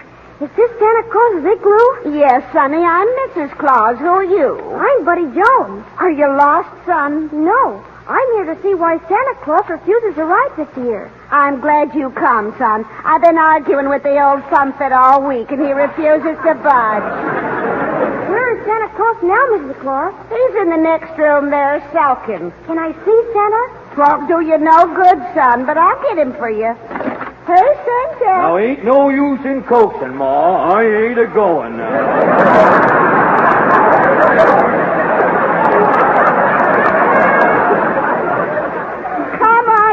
Stupid, you got company. Yeah, company who? I'm Buddy Jones, Santa Claus. Well, don't mean nothing to me, small fry. Is this awful rumor true, Santa Claus? Yep, I ain't riding, son. But this is Christmas Eve, Santa. Trees are lighted. Millions of trusting children have hung up their stockings. The world is waiting for you. Well, the world can wait. Now, I ain't a-riding. But Santa... Ain't no use, Nipper. He's stubborn. Now, I ain't not neither stubborn, Ma Claus. I'm just sick of being Santa Claus. The world don't appreciate nothing. Squabbling, threatening, striking, warring. But you just can't quit, Santa. You must have a reason. I got plenty of reasons, Sprout. As spokesman for 200,000 kitties, I demand a statement. Well, what is it you want to know, Shaver? Well, why won't you ride tonight, Santa Claus? Well, son, I'll tell you. Sit down here on my lap. Son, I've been Santa Clausing it ever since the world began. For 1,942 years, I've been bringing people presents every Christmas, trying to spread joy. My intentions has been good, but my reward has been on nothing but heartaches and misery. The first trouble I had was way back in ancient Rome. It was Christmas Eve in the court of Nero. The emperor was playing a violin concerto.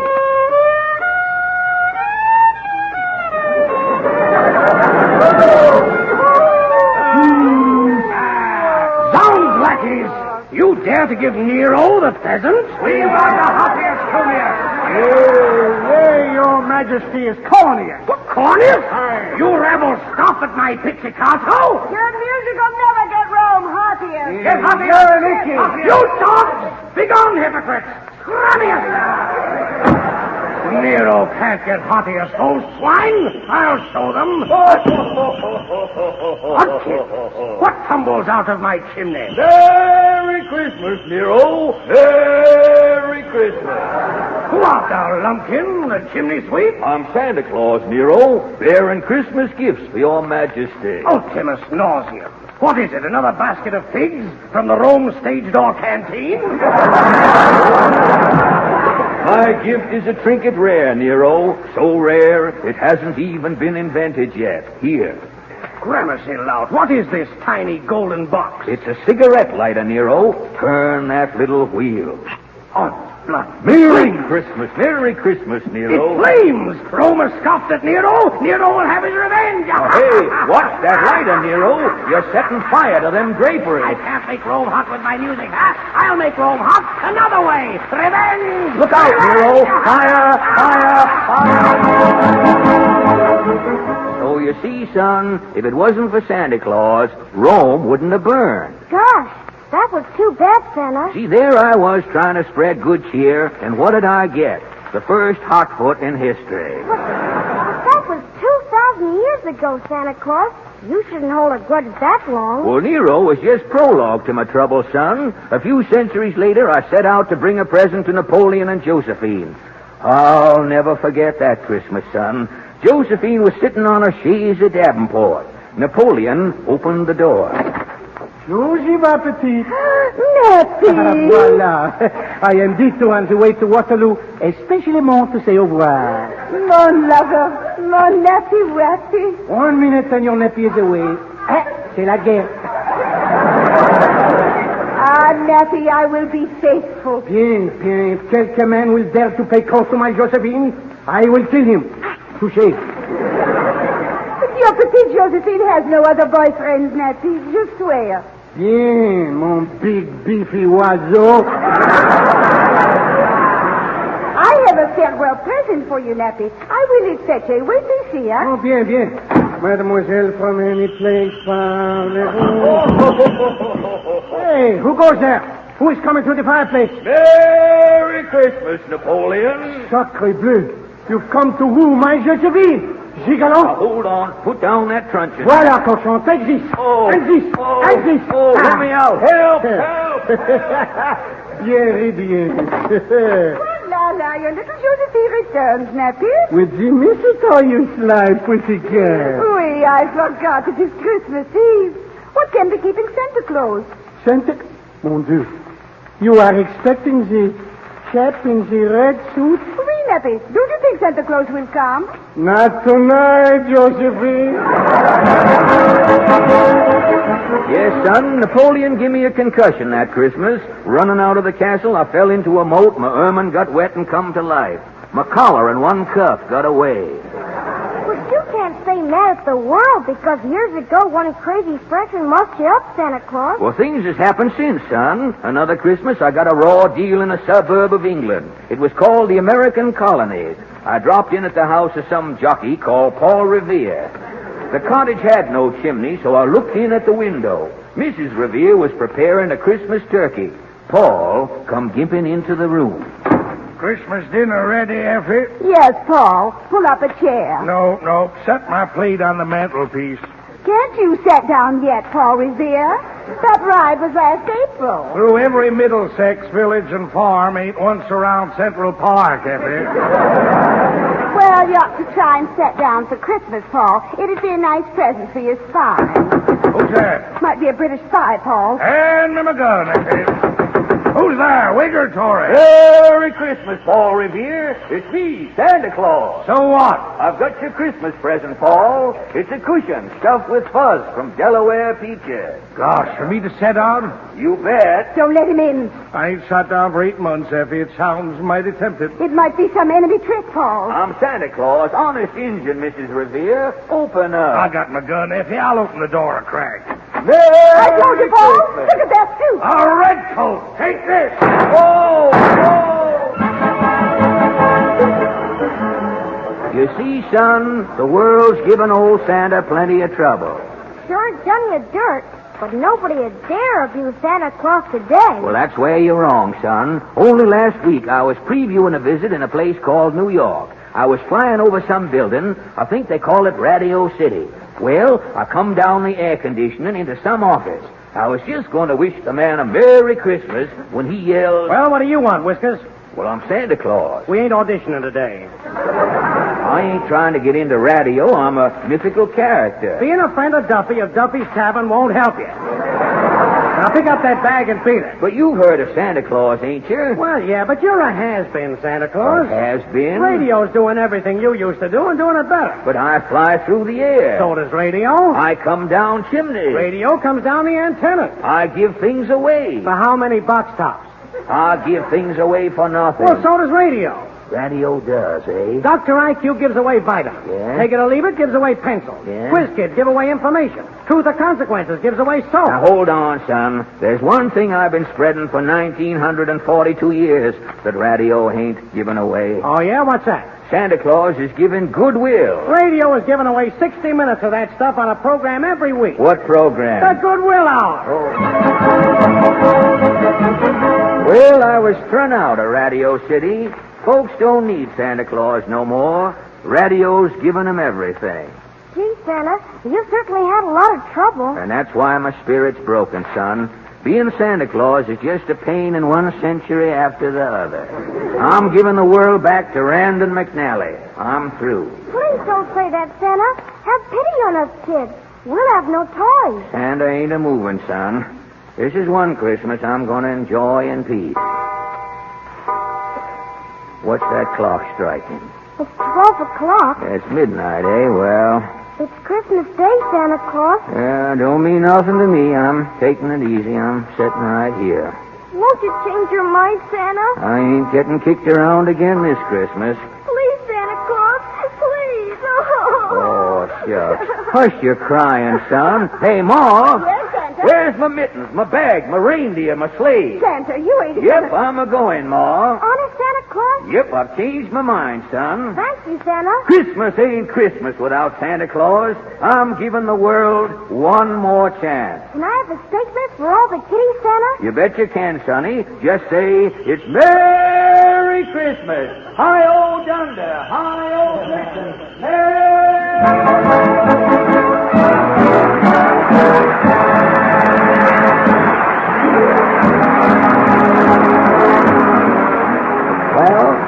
that takes care of tonight's installment, ladies and gentlemen. Next week, our guest will be Dennis Day, star of the Mary Livingston program.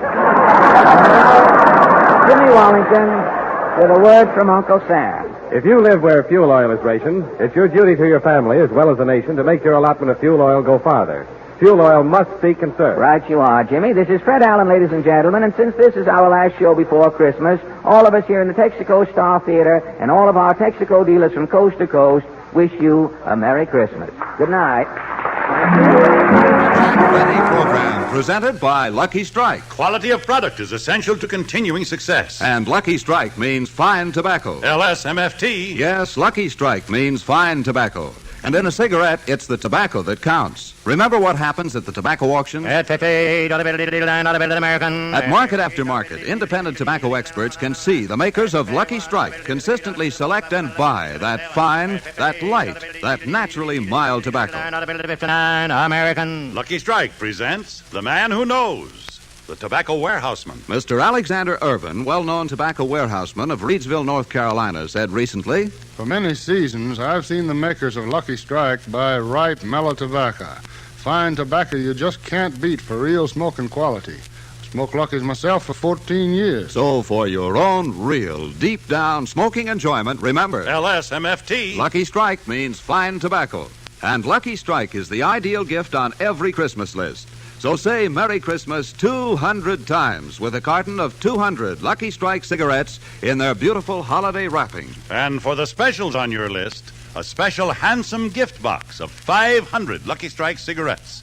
Each so round, so firm, so fully packed, so free and easy on the draw.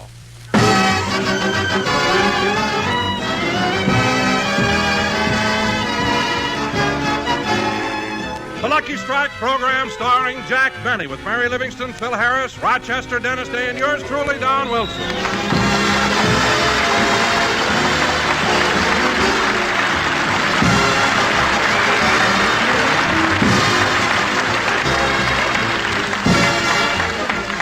Ladies and gentlemen, as you all know, there are only 3 more shopping days till Christmas. So let's pick up Jack and Rochester on their way down to do their last-minute Christmas shopping.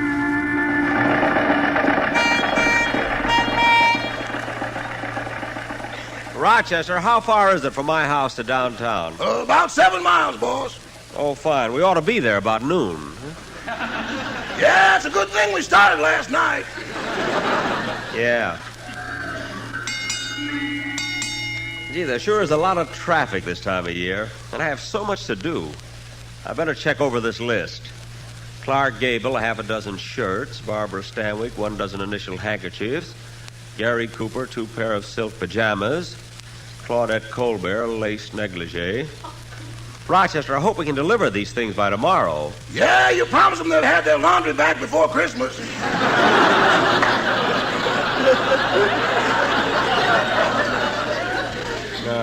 We may have to work nights.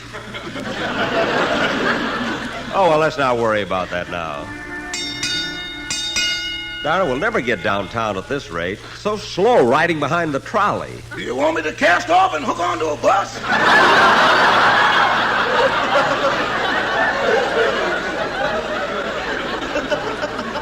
No, I can't stand those fumes.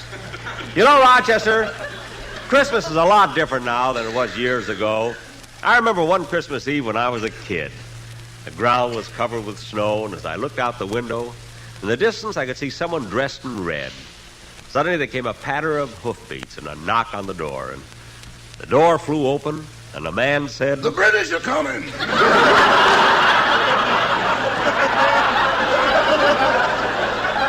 He did not. He said, "Merry Christmas." It was Santa Claus. Then he came into the house and gave my cousin Cliff a sled, my sister Florence a doll, and Rochester, you'll never guess what Santa Claus gave me. What? A violin. That sweet old man did that? Rochester, don't be so... Oh, there's the store. We better start looking for a place to park. Here's a place. Slow down while I see what it says on the sign. This parking lot reserved for the patrons of the Paddock Swimming Pool Company. 1 hour free parking with each $6,000 purchase. Gee, it's a shame we've already have a swimming pool. Oh, look, here's another free parking lot. Let me see. This lot reserved for the patrons of Dr. Whiteside, the friendly dentist. 1 hour free parking with each tooth pulled. Rochester. I went last time. It's your turn now.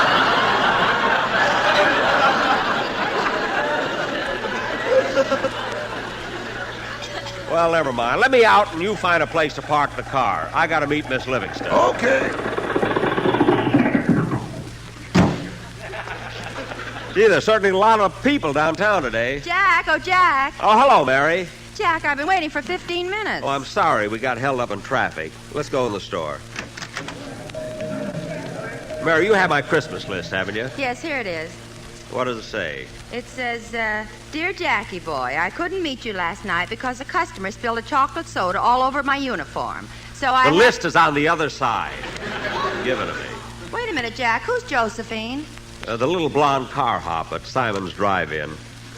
She used to work at the Glendale branch, but they promoted her to Beverly Hills. Gee, I hope that chocolate soda incident doesn't send her back to Glendale. You know, she's very pretty, Mary. The Drive-In uses her pictures in all their newspaper ads. Oh, yes, I remember. She was Miss Cheeseburger of 1946.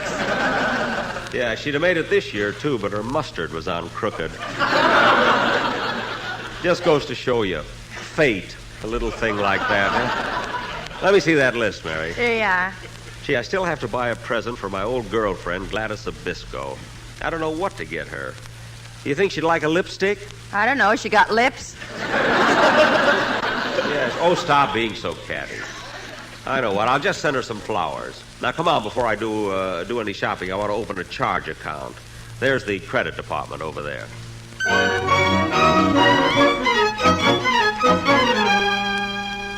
Now, Mr. Benny, I think we have all the personal information we need. Now, would you tell us something about your financial qualifications? What are your assets?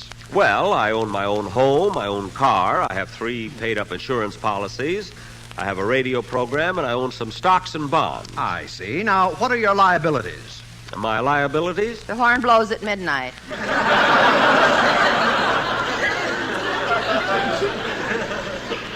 Mary. The horn blows at midnight. Oh, yes, that was a picture. Thank you. Now, Mr. Benny, in what bank do you keep your money? The Bank of America, California Bank, Security Trust Company, Farmers and Merchants Bank, Mercantile Trust Company, Security Savings Bank, First National Bank of New York, Pittsburgh Trust Company, National Bank of Commerce. Can I help you, young man? Help me? Yes, you've been standing in front of this counter for 10 minutes. Oh, I'm sorry. I'm confused. Well, that's understandable. You're confused because it's Christmas time. You've got the Christmas spirit. You're doing your Christmas shopping, and you're looking at so many different things. Well, that explains why I'm confused in December, but what about the other months? Well, I wouldn't know. I'm just standing behind this counter because in a moment of enthusiasm, I sold my pants.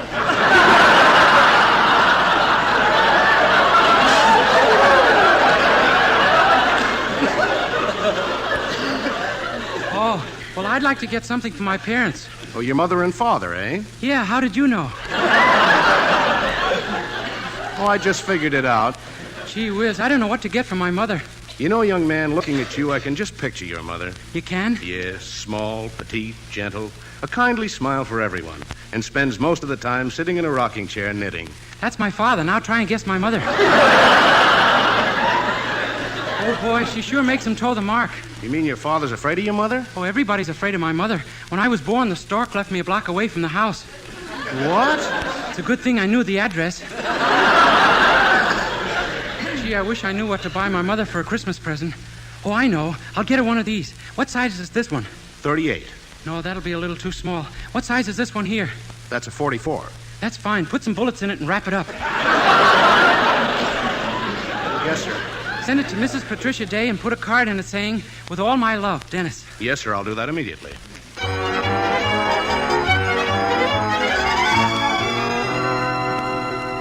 First First National Bank, Bank of Manhattan, Sacramento Savings and Trust, San Francisco Bank Exchange, and the Benny Trust Company of Waukegan. Well, you certainly keep your money in a lot of different places. Yes. He's also got a St. Bernard with a coin slot in the brandy barrel. That's in case I get lost, is it? Well, Mr. Benny, as far as your credit is concerned, that's all the information we need. Thank you. Now, come on, Mary. Let's get my shopping started. Let me see that list again. There's Don, Rochester.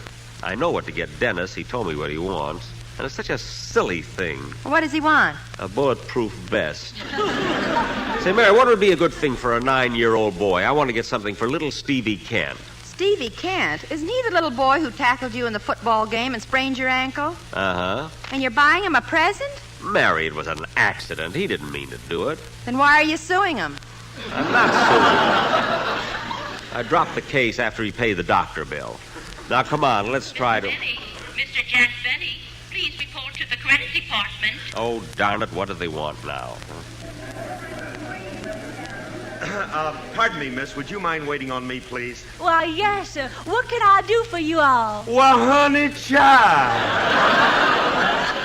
You the same little gal waiting on me last year. You from Alabama, ain't you? I sure am. Are you all from the South? Am I all from the South? Honey, when I was born, the doctor held me up by my feet and slapped me with a candied yam. Well, corn my pole and mint my julep if it ain't little old Phil Harris. That's me, baby. They purchased Louisiana because I was in it. I don't doubt it for a minute. Now, what would you like to buy? Well, I don't know. How would y'all like to see something nice in lingerie? Now, honey, you know you shouldn't throw me a line like that. Oh, gee, Mr. Harris, you're so cute. Yeah, everybody notices it. You know, Mr. Harris, you're so much different than I pictured you to be. On the radio, you're such a braggart. You sound so conceited. That ain't nothing. Wait till I go on television. Are you all going to go on television? Honey, when a man is as good looking as I am, television ain't a luxury. It's a necessity. Now, let me see.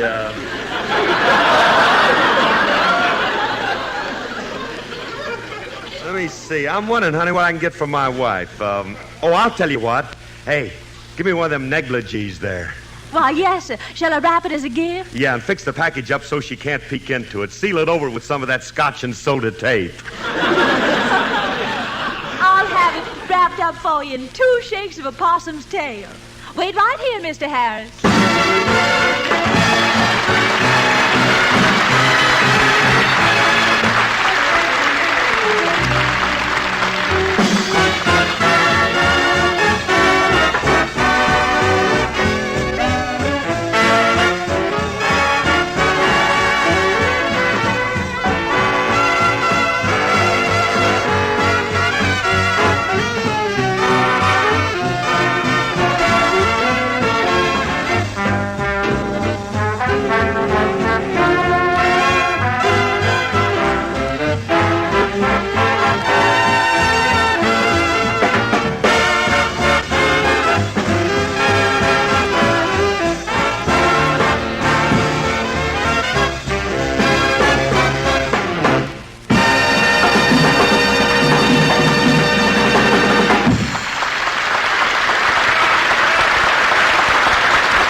Say, mister, there was a call that I report back here to the credit department. Oh, yes, Mr. Benny. The store has checked your financial standing, and we're happy to say that the papers are all ready for the loan. Loan? I don't want to get a loan. No, we do.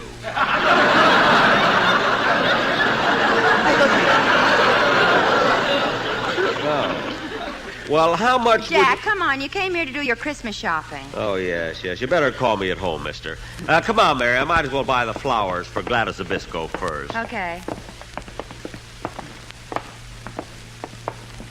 Hiya, Jack. Huh? Oh, hello. Long time no see. That's right. Come on, Mary.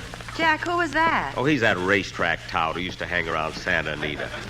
What a guy. Come on, let's get away from him, huh? Oh, wait a minute, Jack. I want to stop the lingerie counter. I like this shade, miss. I'll take this pair of 2-thread hose.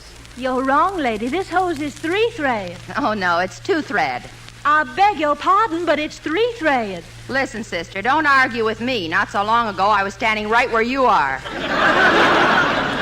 Let's tell her, Mary. I don't know why I'm so fresh. She's making more money than I am. Only during the holiday season. Anyway, Mary, you don't have to buy stockings. I was going to give you a pair for Christmas. I'll buy my own. I wore the stockings you gave me last year, and everybody thought I was a nurse.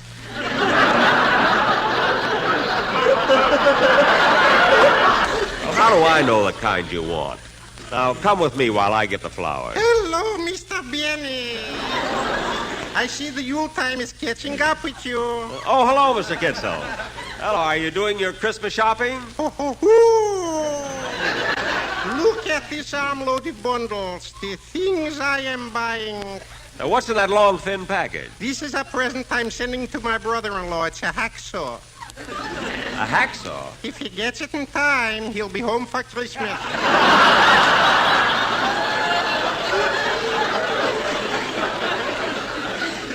Mr. Kitzel, your brother-in-law is a prisoner? No, he's the warden. Well, if he's the warden, why does he want a hacksaw? He was playing truth or consequences with the prisoners, and he lost. Oh. Say, Mr. Kitzel, what are you getting your wife for Christmas? I got it already here in this box. It's a beautiful fur coat. Well, that's nice. What is it, fox or sable? On the label, it's sable. In the box, it's fox.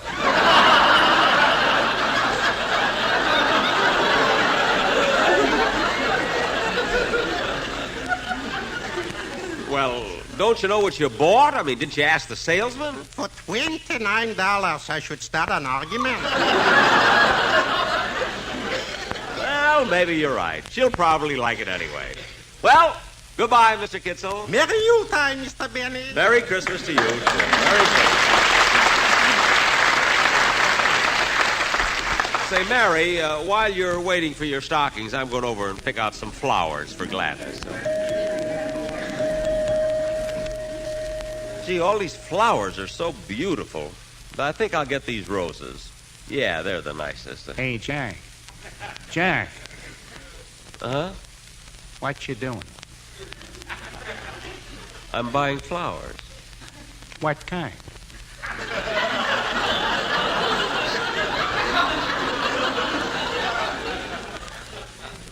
I'm buying roses.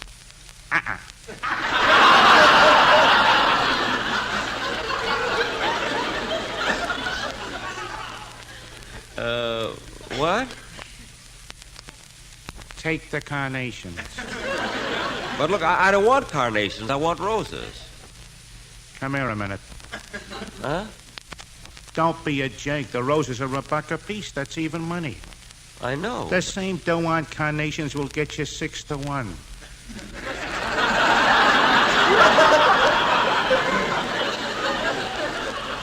Six to 1. Don't take my word for it. Here it is in the seed catalog. Look, mister. I'll show you. Now, let's see. Poppies, gladiolas, chrysanthemums, poison ivy. Oh, that's been scratched.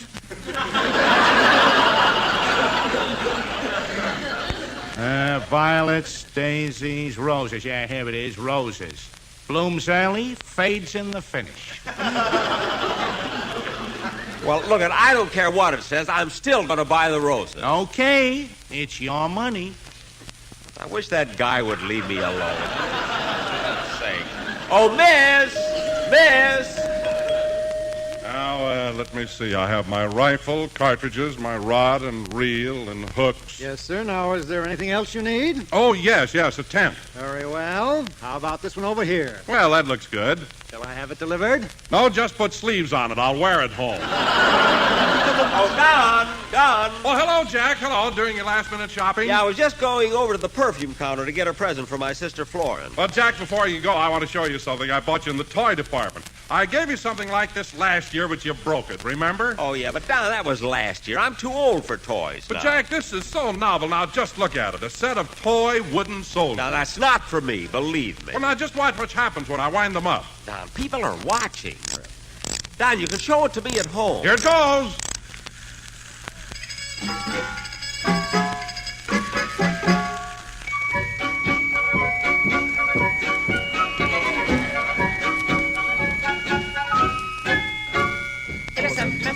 LSMFT, LSMFMFMFT. It's a smoke for you, it's a smoke for me, it's a smoke for we. LSM, LSM, LSM, FFM, FFM, FFM, FFMFT. LSM, LSM, LSM, FFM, FFM, FFM, FFMFT. It's a round, it's a firm, it's a folding pack. Better buy Lucky's, Lucky strikes the smoke for me. Better try Lucky's, LSMFT. Better buy Lucky's, Lucky strikes the smoke for me. LSM, LSM, LSM, LSM, LSM,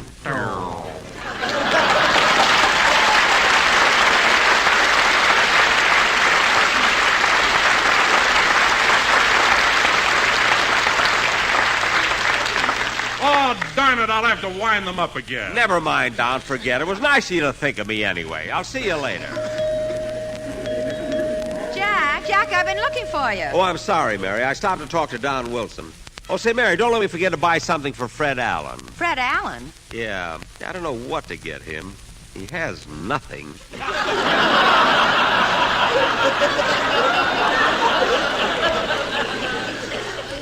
Oh, I'll buy something for my sister first. Here's the perfume counter.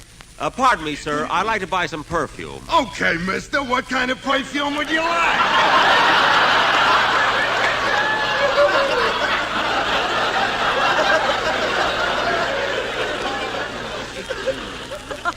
Well, I don't know. What's popular right now?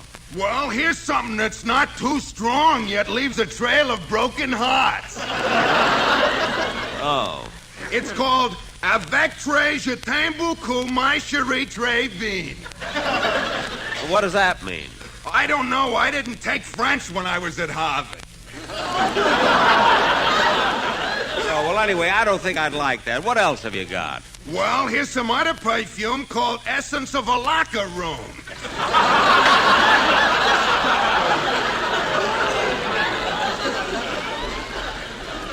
No, I don't want. Say, here's a perfume that looks nice. How much is that? 68 cents a gallon. 68 cents a gallon? What do you think, Mary? The same as you. The price is right. I didn't mean that. If you want something cheaper, here's some perfume for only 25 cents. 25 cents? What kind of a bottle does that come in? That don't come in no bottle. We keep it on tap. On tap? When I draw it fast, you ought to see the head on it. Well, never mind. I'll get something else. By the way, mister, how come they put a fella like you behind the perfume counter? Oh, my regular job is in a delicatessen department slicing Limburger cheese. Limburger cheese? Yeah, once a month they send me here to neutralize me.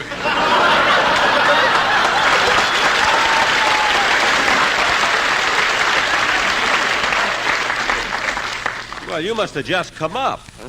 Come on, Mary, let's go. Mary, let's go to another counter and see. Oh, look. There's Rochester buying some cufflinks. Oh, yeah, I wonder who they're for. Let's sneak up behind him and listen. I think these are beautiful. They're very unusual. Yeah, but I don't think my boss would like them. They ain't his style. I see. What type of man is your boss? Well, he's medium tall, medium weight, and rather conservative. By conservative, you mean he's parsimonious? Parsimonious? What's that? Frugal. What's frugal? Thrifty. You're headed in the right direction, but you've got a long way to go.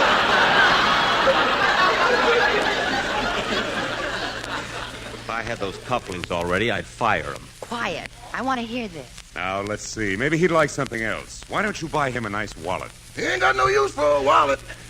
Where does he keep his money? California Bank, Bank of America, Security First National Bank, and a FUNKO deep freeze. A FUNKO deep freeze? Mr. Benny likes some of his money in cold cash. Rochester! Oh, hello, boss. I didn't see you. I know you didn't, but if you're going to buy me a Christmas present, buy it. Don't discuss my personal affairs. Yes, sir. Now, come on, Mary, let's go.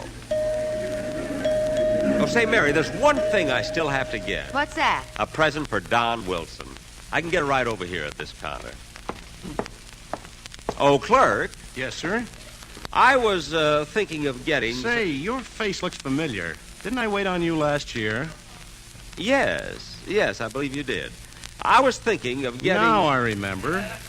You bought a pair of shoelaces, didn't you?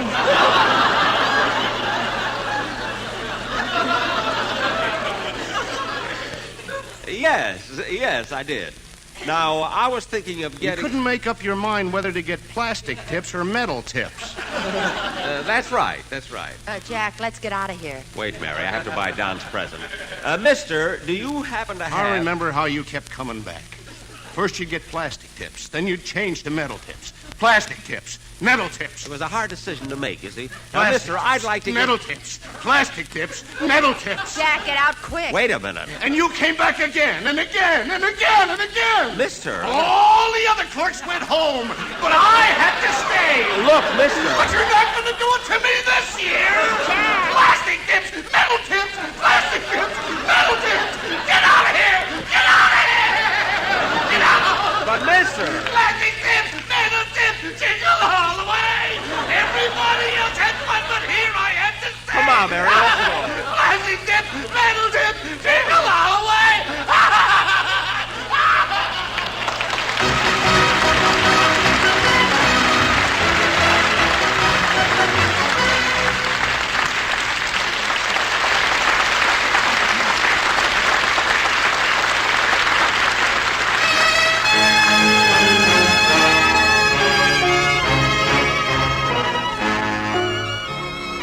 Ladies and gentlemen, since this is our Christmas show, we feel that it is fitting to close with a medley of Christmas carols sung by Dennis Day.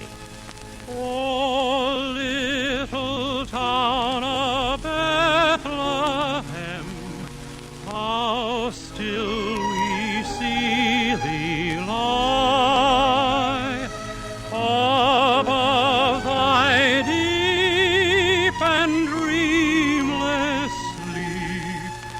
The silent stars go by, yet in thy dark street shineth the everlasting light.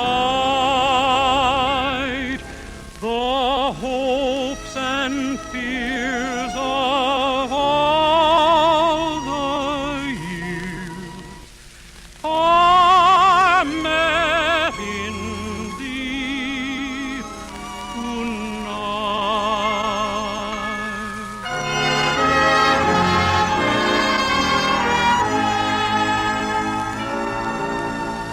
The first Noel, the angel did say, was to certain poor shepherds in fields as they lay, in fields where they lay keeping their sheep on a cold winter's night that was so deep.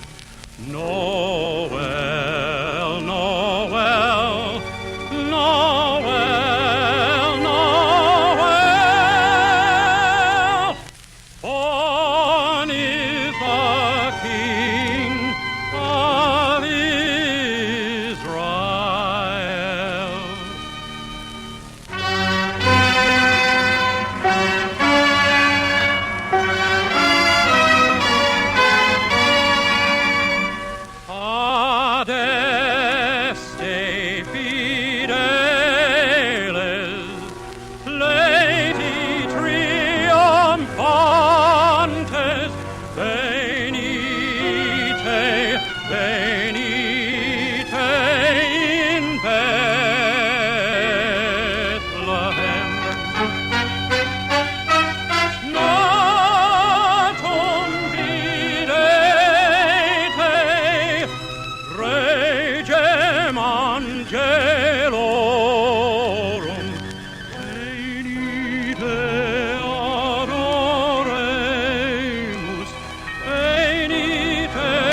The makers of Campbell Soups present The Campbell Playhouse.